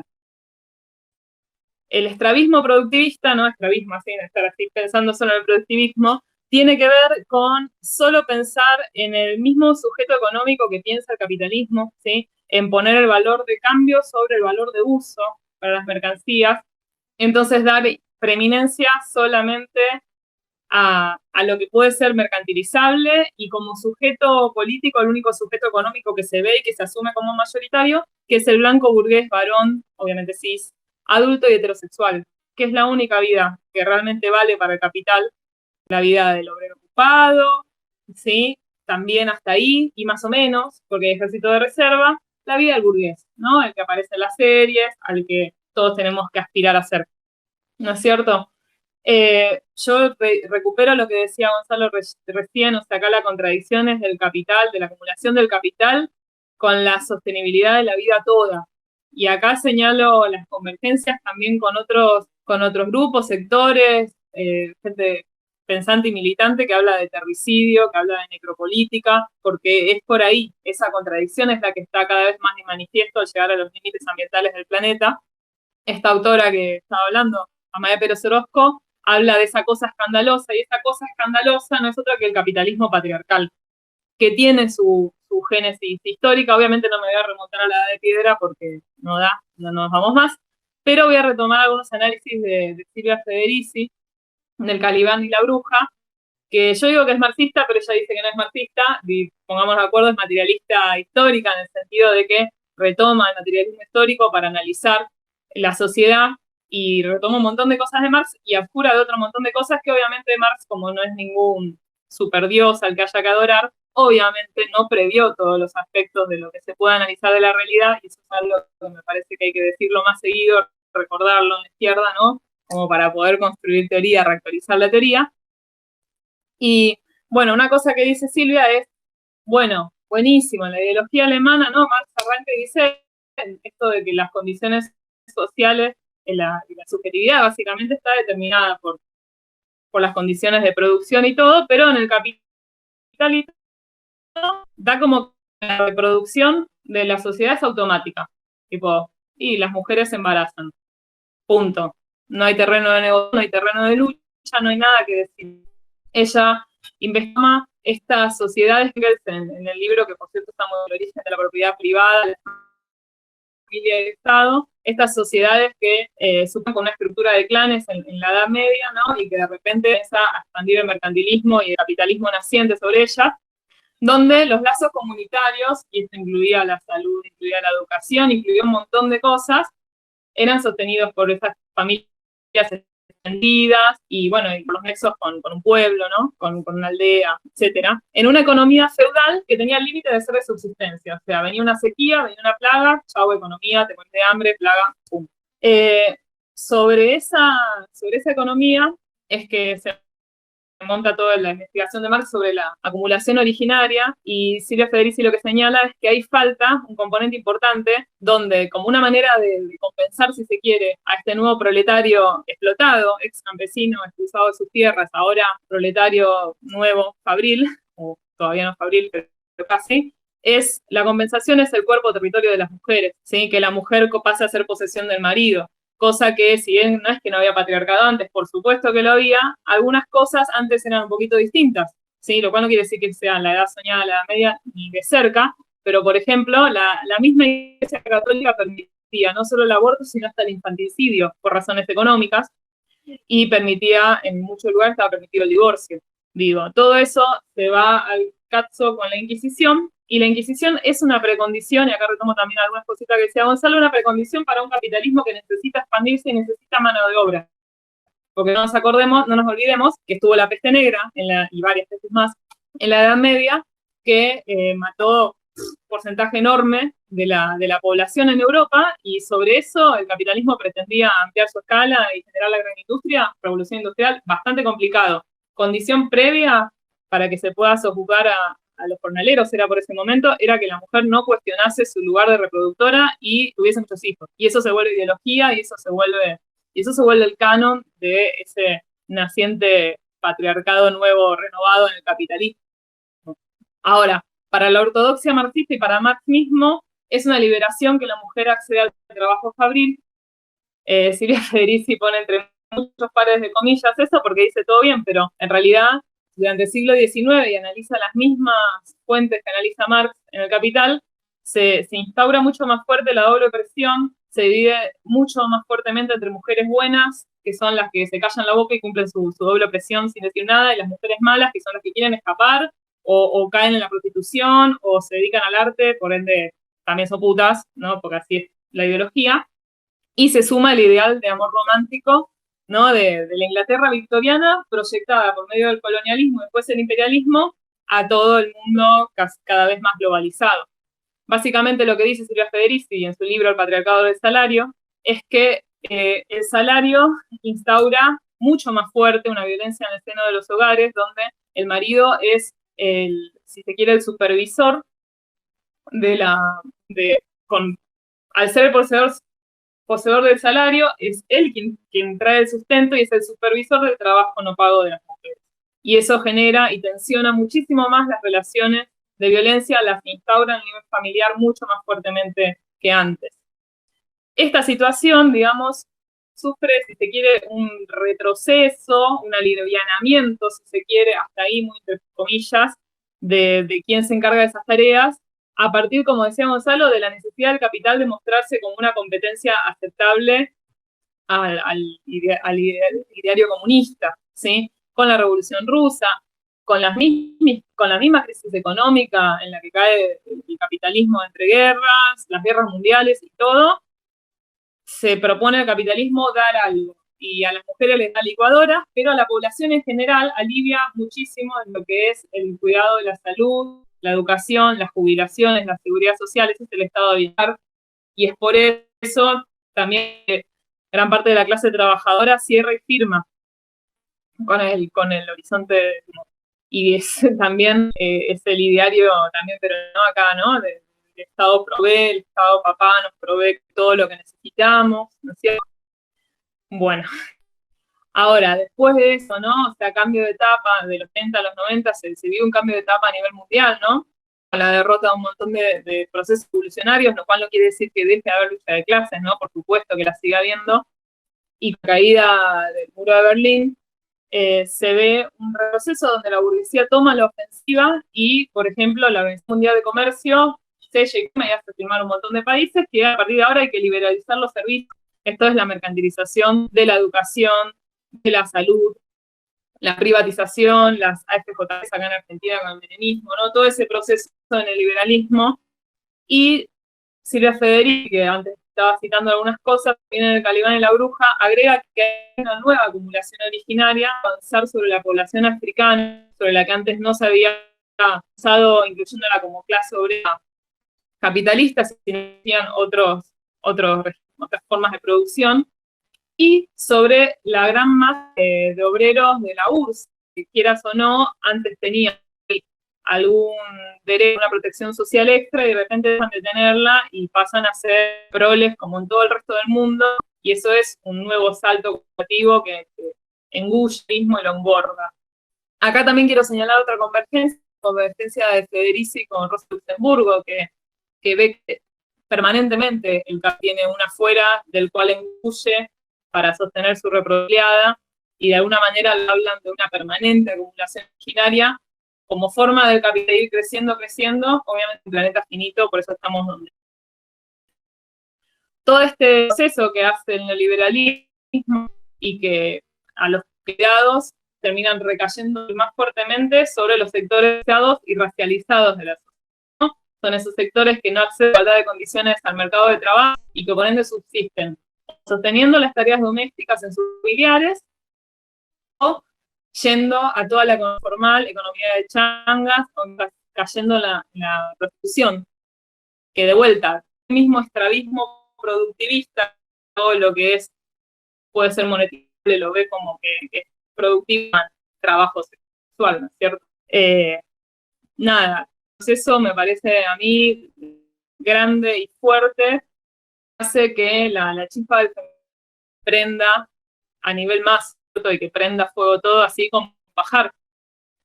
Y quiero detenerme a señalar el 8, ¿sí?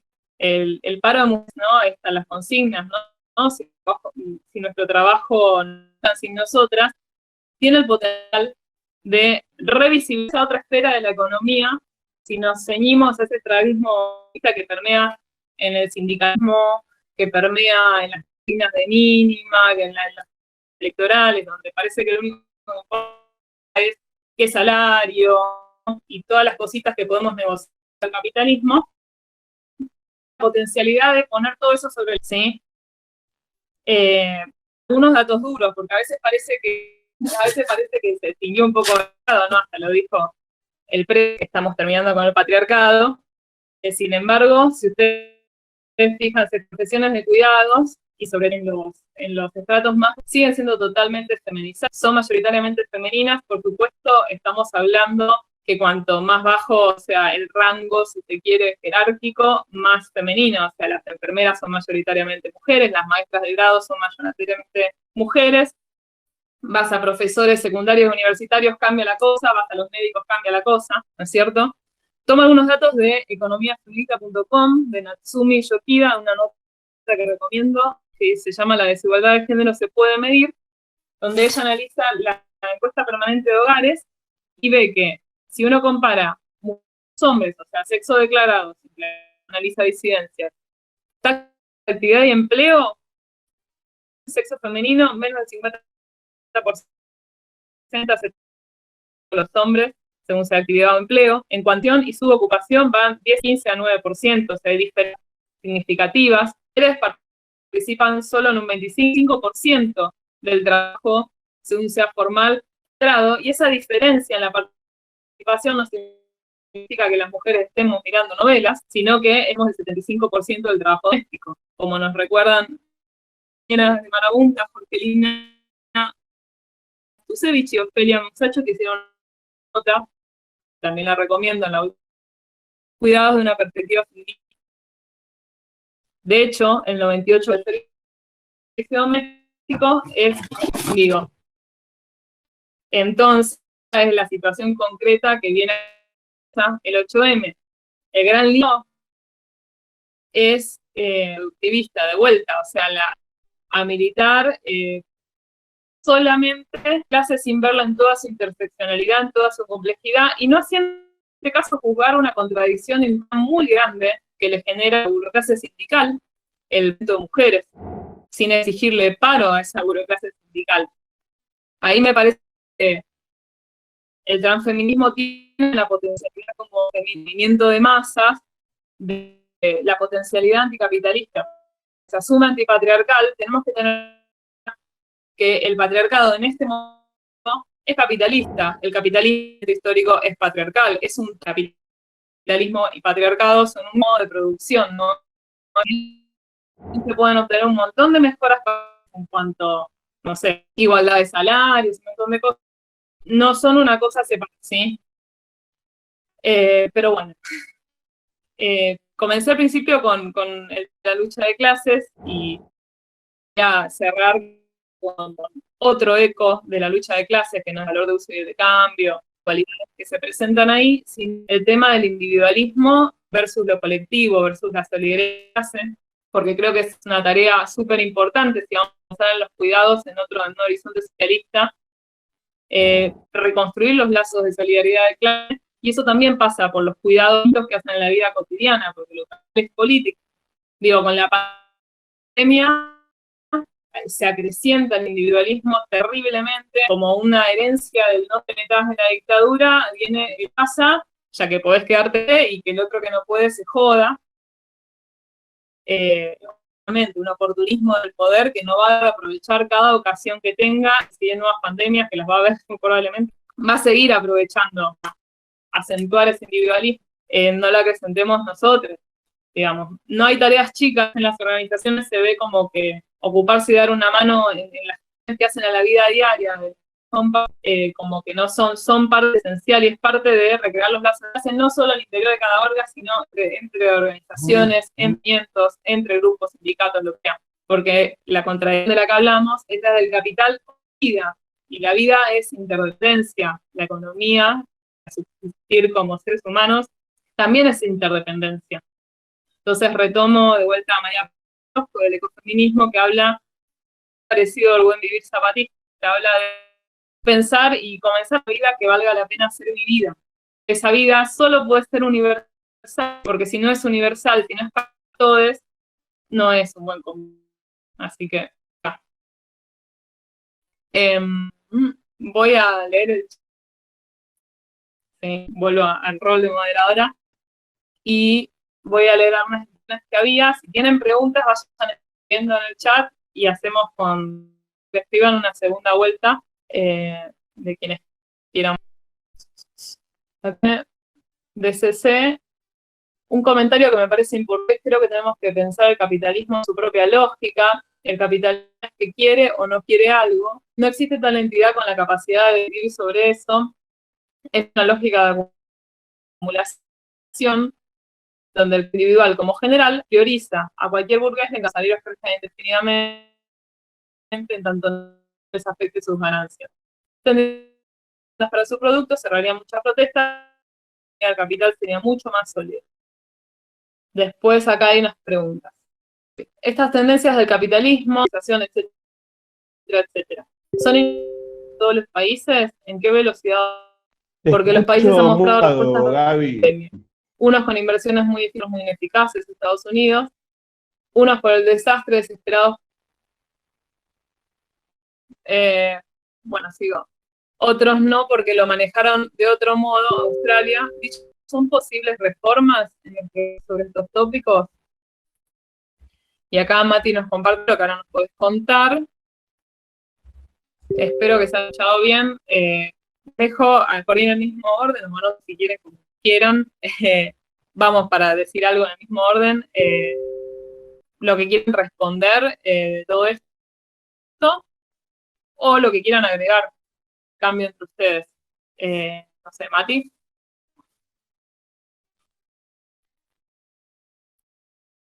Justo no lo veo. Sí.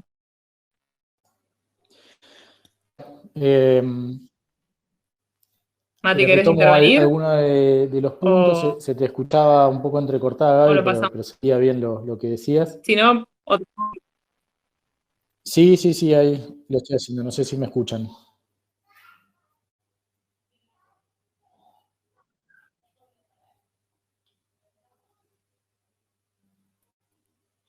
Sí. Sí, te escucho bien.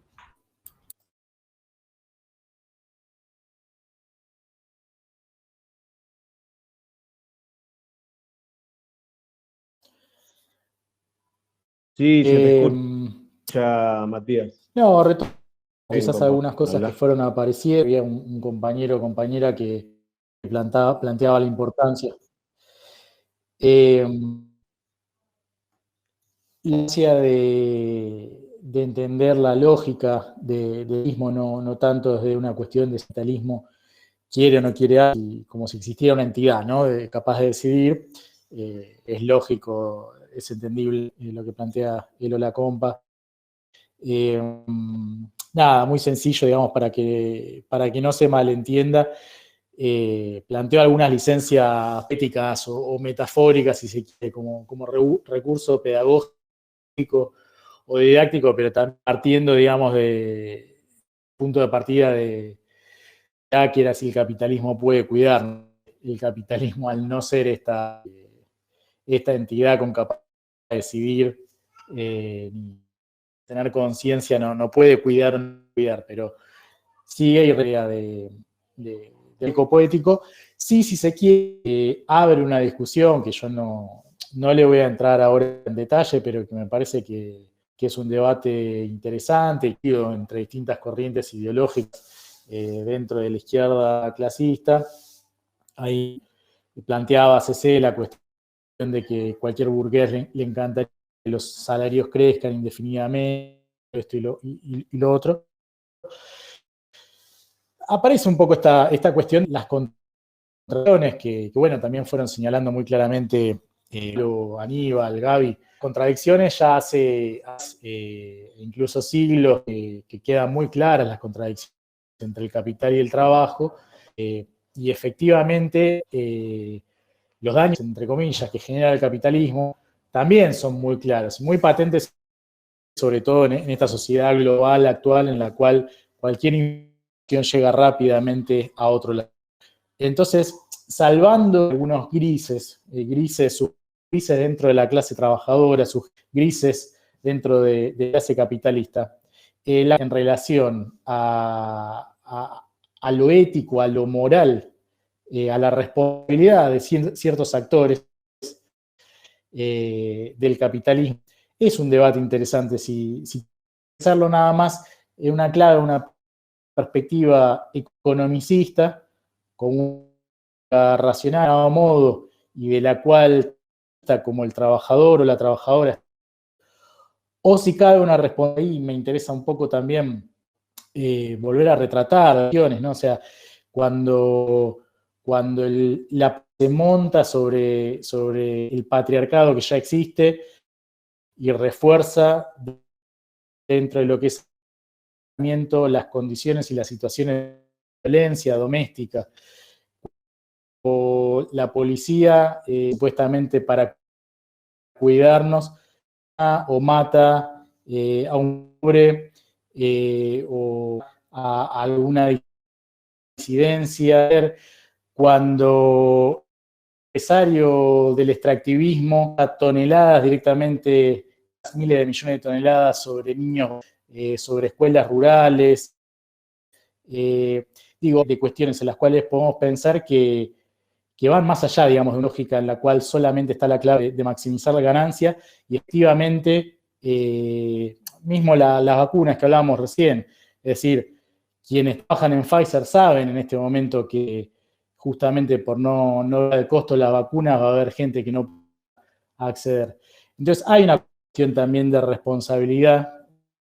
Recién hace poco discutíamos la cuestión de que es la que está detrás del trigo transgénico glufosinato. Y aparece esta cuestión, pero porque pensamos en otra, o no hay necesidad de que se utilice de mala manera. Entonces aparece una suerte, digamos, de conceptualización de neutralidad lógica, racional, que de alguna manera invisibiliza esa responsabilidad, esa moral que está detrás de estos asesinatos laborales que hablábamos, de estos crímenes de violencia, de odio hacia las mujeres y las disidencias, de la represión policial que un día asesina a Santiago, otro día asesina a Rafaelio. Hay toda una serie de elementos que me parece que son importantes también tener en cuenta y que tienen que ver con la cuestión de las decisiones que están detrás de muchas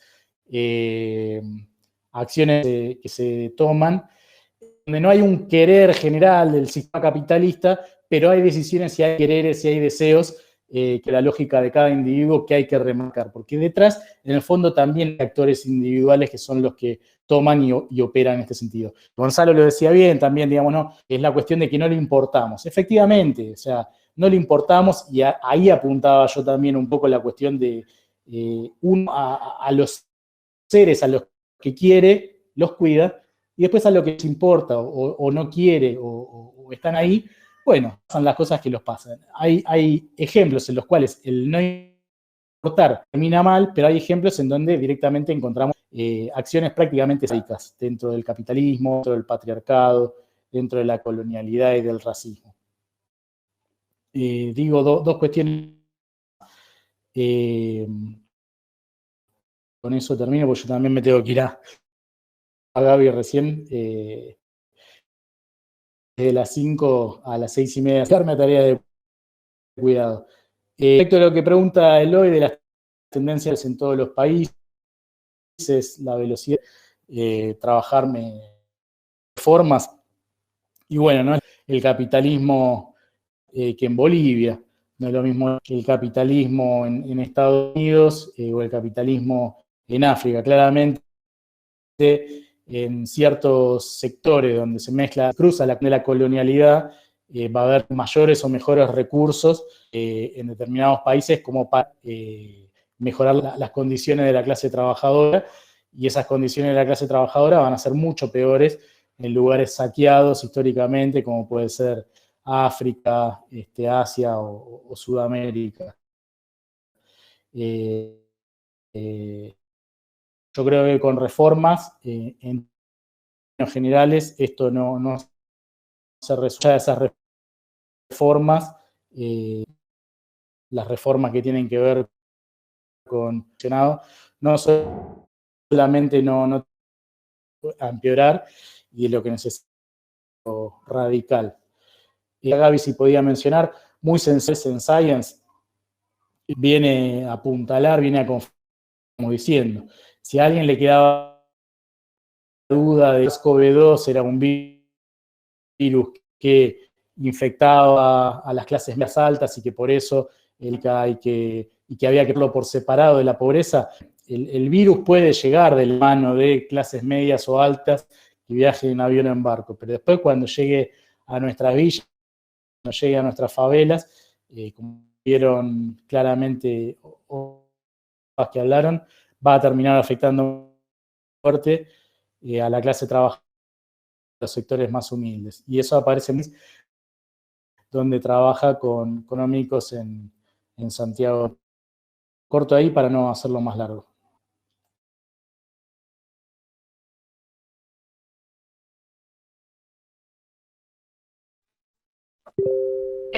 Aníbal, si querés intervenir, vos también, unos minutitos.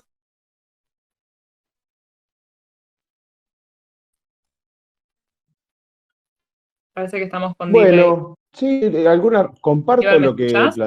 los compañeros me antecedieron en la palabra, tanto lo que planteaba. Sí, yo te escucho, Gaby, te escucho bien. No sé si me escuchan ustedes. Hola. Yo escucho. Yo me escucho bien, yo. No sé si ustedes me escuchan. Sí, Sí, se escucha perfecto. Bien. No, que parto tanto lo que planteaba Gonzalo como lo que planteaba Matías, y sí, suscribo lo que planteaba la compañera, ¿no? Como reflexión, ¿no? La frase, la famosa, yo por más que me reivindico anarquista, he leído a Karl Marx y dice algo muy interesante, dice el capitalismo nace supurando sangre por todos sus poros, una cosa así, o sea, nace con la violencia y con la exclusión. Está en la esencia del capital eso, y del concepto, este sagrado concepto de propiedad que hoy nos hace tanto daño, si bien nos hizo daño siempre, hoy es evidente lo pernicioso de eso, ¿no? O sea, el capitalismo se origina en la exclusión del campesino, obligándolo a ser un asalariado, y una vez que es un asalariado, dice, bueno, ahora vos tenés que trabajar bajo mis condiciones porque estas son las reglas del juego. Un juego que, bueno, que lleva 200 años, que ha concentrado riqueza que bueno, en su permanente crisis, pero bueno, por más que quiera, ¿no? Porque te hace la coca 2 mililitros, de alguna manera te consumir, que obviamente todo el consumo dentro de esta, pero es a su vez cada vez vivo. Entonces ahí está la trampa, ¿no? Que en un momento, 200 años atrás, con la sociedad pudo haber sido progresivo. Interesante el concepto de progresividad en diferentes momentos históricos. El capitalismo pudo haber sido un progreso con respecto a la sociedad feudal, ¿no? Para el desarrollo de diferentes cosas. Dentro del marco del capitalismo, mencionar un montón de cosas que han sido para la humanidad, desde el desarrollo de los monoclonales, la electricidad. Y hoy, en el marco de producción capitalista, es un problema. Es un problema. Sin ir más lejos, cómo está relacionado con todo, cuando hablaban de las factorías de cerdos, que los chinos tuvieron cerdo, y ahora nos compran todo el asado, sale, si es por la burguesía que dejan 5 vivos, el asado va a salir 2. Entonces, ¿cómo tiene que todo el capitalismo es cada vez más y más expuesta para eso? Esto de propiedad privada es necesidades de la humanidad hoy. Por eso es tan importante abolir el capitalismo, destruir el capitalismo y construir una sociedad nueva, una sociedad igualitaria donde el eje sea el igual y no la acumulación de riqueza, la acumulación de capital.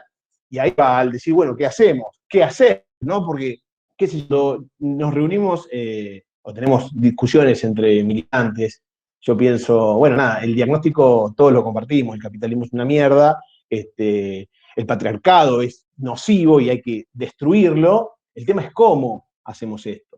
Y se me ocurre, bueno, la acumulación o la participación, o digamos, que las luchas, que las discusiones que estamos teniendo como militantes del socialismo en sus diferentes vertientes, se hagan carne o vayan parejo con las reivindicaciones populares, ¿no? Si es que en algún momento la izquierda, ¿no? El anarquismo, el comunismo, tuvieron algún tipo de gravitación, fue cuando estuvieron palmo a palmo con las luchas del pueblo. Y me parece que es una acumulación en donde nos tenemos que embarrar, digamos, por decirlo de alguna manera. Yo siempre pienso, ¿no? Desde la llegada de Fanelli, que fue un socialista que envió Bakunin, hasta el proceso de ruptura social que significó Revolución Libertaria del 36, y hubieron como 70 años, en el sentido de que los procesos de conciencia o los procesos de lucha de clase, si bien son procesos de ruptura, se tienen que dar en un marco de acumulación. ¿Y cómo es que acumulamos? Bueno, yo soy un convencido que acumulamos desde la participación, desde la acción directa y desde el involucramiento de la lucha de clases, desde los espacios de masa, que ahí tenemos que discutir dónde están, ¿no? Bueno, desde ya, desde las asambleas que se puedan dar en barrios, desde las asambleas, cuando hablamos de sanitarismo popular, sanitarismo participativo, epidemiología popular, desde las asambleas que puedan dar desde acción primaria de la salud. Es un ejercicio, ¿no? No es algo que sea inmediata, por más lindo que nosotros, digamos, desearíamos que fuese una cosa de fácil agarre, de fácil funcionamiento, pero no, lamentablemente no.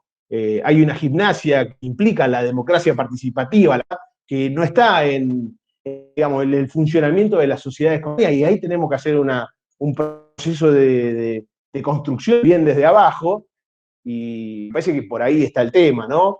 Me parece que la izquierda tiene que dejar, y esto es una apreciación de ser un denunciador serial de todo lo que está mal, porque estamos todos de acuerdo en que está mal, el tema es que la gente que está padeciendo las opresiones, las diversas opresiones del capitalismo, del patriarcado, del Estado, puedan tomar estos esbozos de propuesta de una sociedad distinta y hacerlos carne en una acción concreta. Y ahí está el desafío. Ahí está el desafío que es el que tenemos todos, y todos y todas. Y bueno, y me parece que esa es mi reflexión, ¿no? Esa es el capitalismo. Todos sabemos que el capitalismo, el Estado, el patriarcado son una mierda y tenemos que destruirlo. El tema es que, por más correctos que sean nuestros análisis, no van a valer nada si no los toman los sectores populares, la clase trabajadora, en el sentido más amplio del término hoy, ¿no? Esa es mi reflexión para esto que estoy teniendo con ustedes, compañeros y compañeras. Gracias.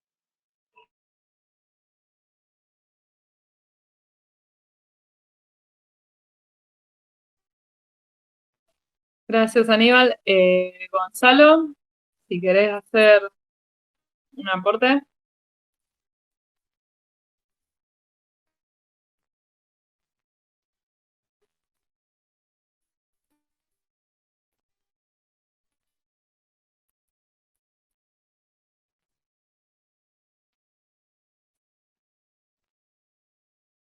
Oh, delay, pero te veo mucho. Y tampoco es a mí, pero bueno.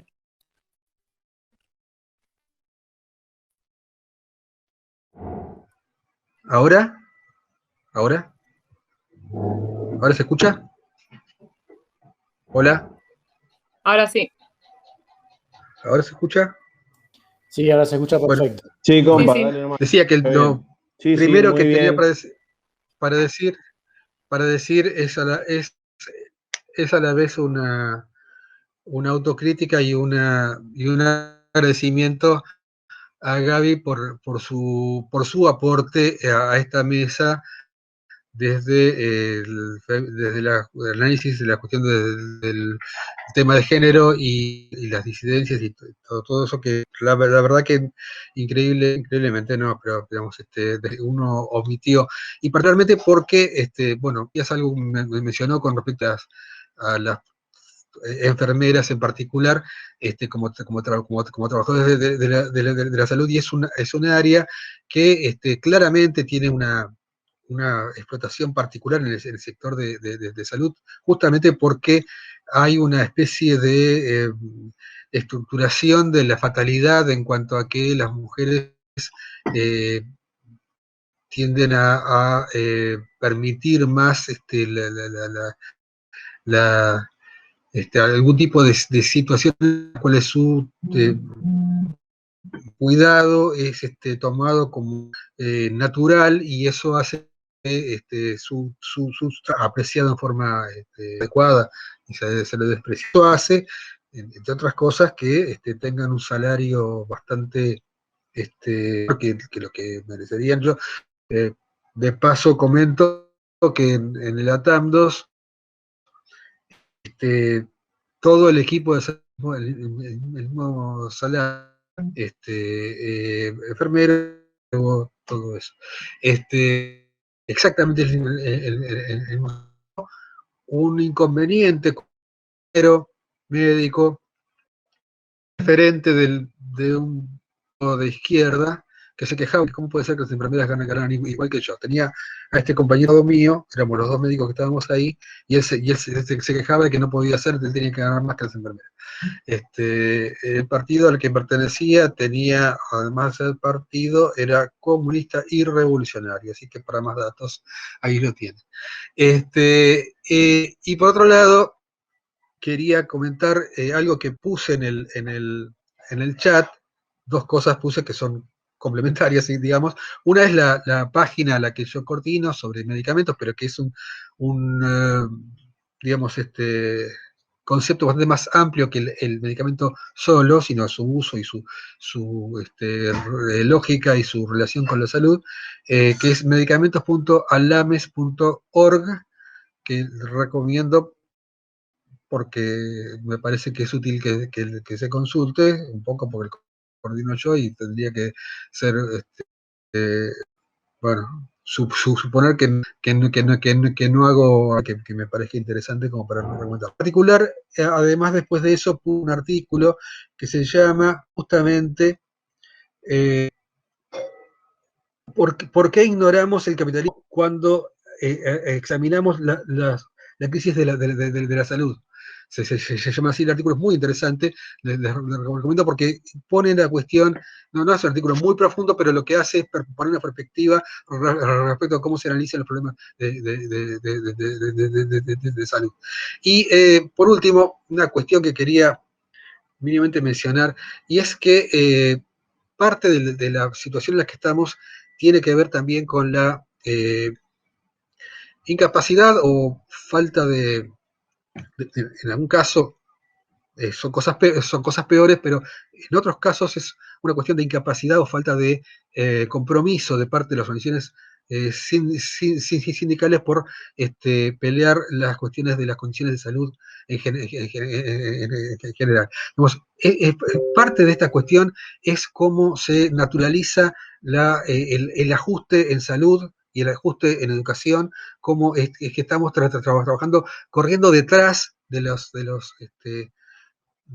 inflación y de las condiciones de trabajo. Yo en un post de Facebook hace un tiempito ponía, se acuerdan cuando luchábamos por mejoras en el salario.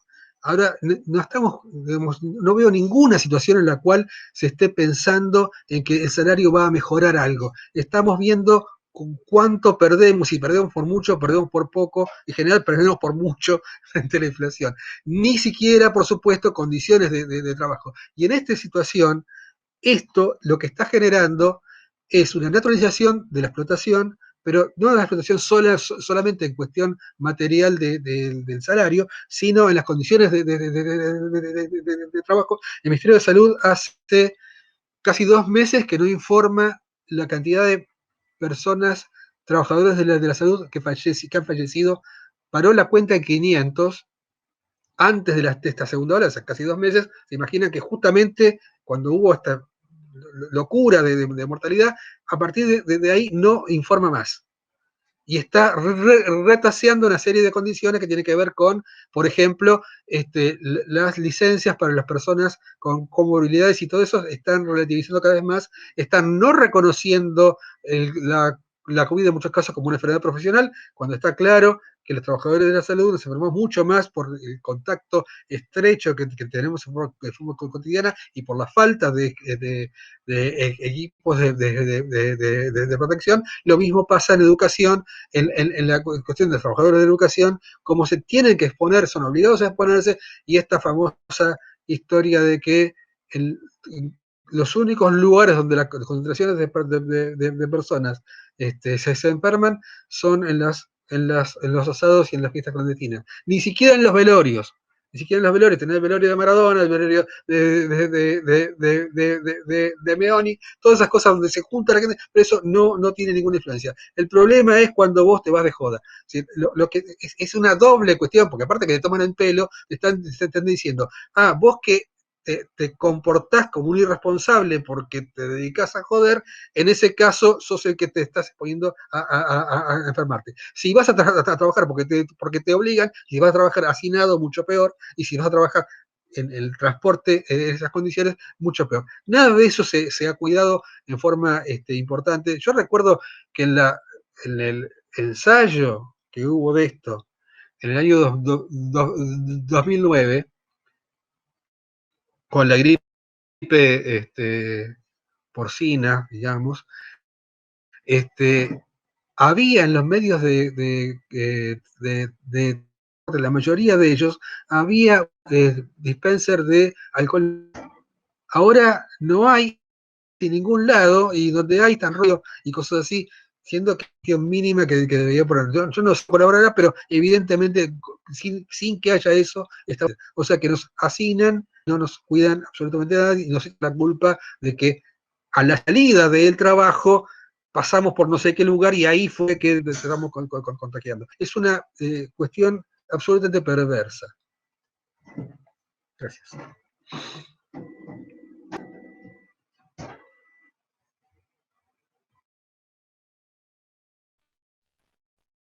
Bueno, yo chiquitito, nada, retomar el guante por ahí de la discusión que retomó ahí Mati, yo acuerdo con lo que él esbozaba, o sea, primero que no me gustan en general debatir contrafácticos, ¿no? Porque es muy difícil, ¿sí? O sea, en el terreno de la imaginación todo es posible.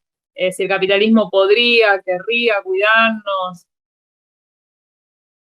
no parece, hay muchas decisiones individuales que indicarían que capitalistas no quieren, y coincido con la cuestión de la responsabilidad moral, o sea, hay un imperativo ahí de una racionalidad técnica donde, por más que no sea el único maximizar ganancias, y alimentar a la humanidad y producir mucha soja a riesgo de sacrificar todo el que vive en esos campos, para el capitalismo todo también es razonable.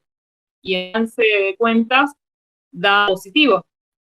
Entonces hay una ahí de fondo que es difícil pensar que pudiera de manera, digo.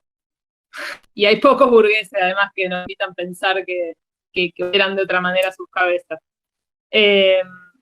Sobre si el capitalismo fue progresivo, ese es otro debate que me parece muy interesante, no profundizar ahora porque no hay ni tiempo. O me parece que haya resultado progresivo no quiere decir en algunos aspectos de lo histórico, porque no nos olvidemos que estamos frente a un cambio climático y una catástrofe gigantesca de contaminación del planeta, de la que realmente a altura no sé si hay muchas posibilidades de volverla para atrás. De hecho, parte de la burguesía realmente está pensando en irse a Marte. Busquen en Netflix Marte de Elon Musk y van a ver cómo están hasta impulsando un imaginario al respecto. ¿Cómo se llama? Si fue progresivo no quiere decir que haya sido necesario el capitalismo. O sea, no sé si es el único curso histórico posible que podría haber tomado la humanidad para desarrollar los anticuerpos monoclonales, las vacunas, elevar la esperanza de vida.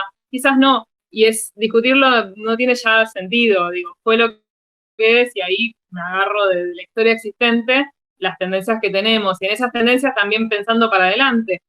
Derrotar el patriarcado dentro del capitalismo, todo parecería indicar que no, pero bueno, digamos, muestren datos que muestren lo contrario, digamos, al contrario se ven muchos datos de cómo a partir de profundizar el extractivismo, profundizar todas esas contradicciones y desigualdades, el capitalismo maximiza más sus ganancias. Así que bueno, nada, voy a decir chiquitito. Y bueno, nada, cerrar diciendo, ya cerrando porque quedamos sin tiempo, que bueno, es una apuesta también a desarrollar la praxis, ¿no? O sea, tratar de animarnos a pensar un poco teoría, lo teórico también, y con la práctica y con las experiencias que hacemos entre militantes de distintas organizaciones, nos parece súper importante. Les agradezco un montonazo que hayan participado ustedes como panelistas y que están conectados ahí en silencio, en segundo plano, y a los que vayan a ver este video. Y bueno, les dejo la invitación de acá a 2 semanas con la siguiente charla que tiene el título para nada ambicioso de cómo evitar las próximas pandemias. Así que bueno, nos vemos de acá a 2 semanas. Muchas gracias por participar. Chao.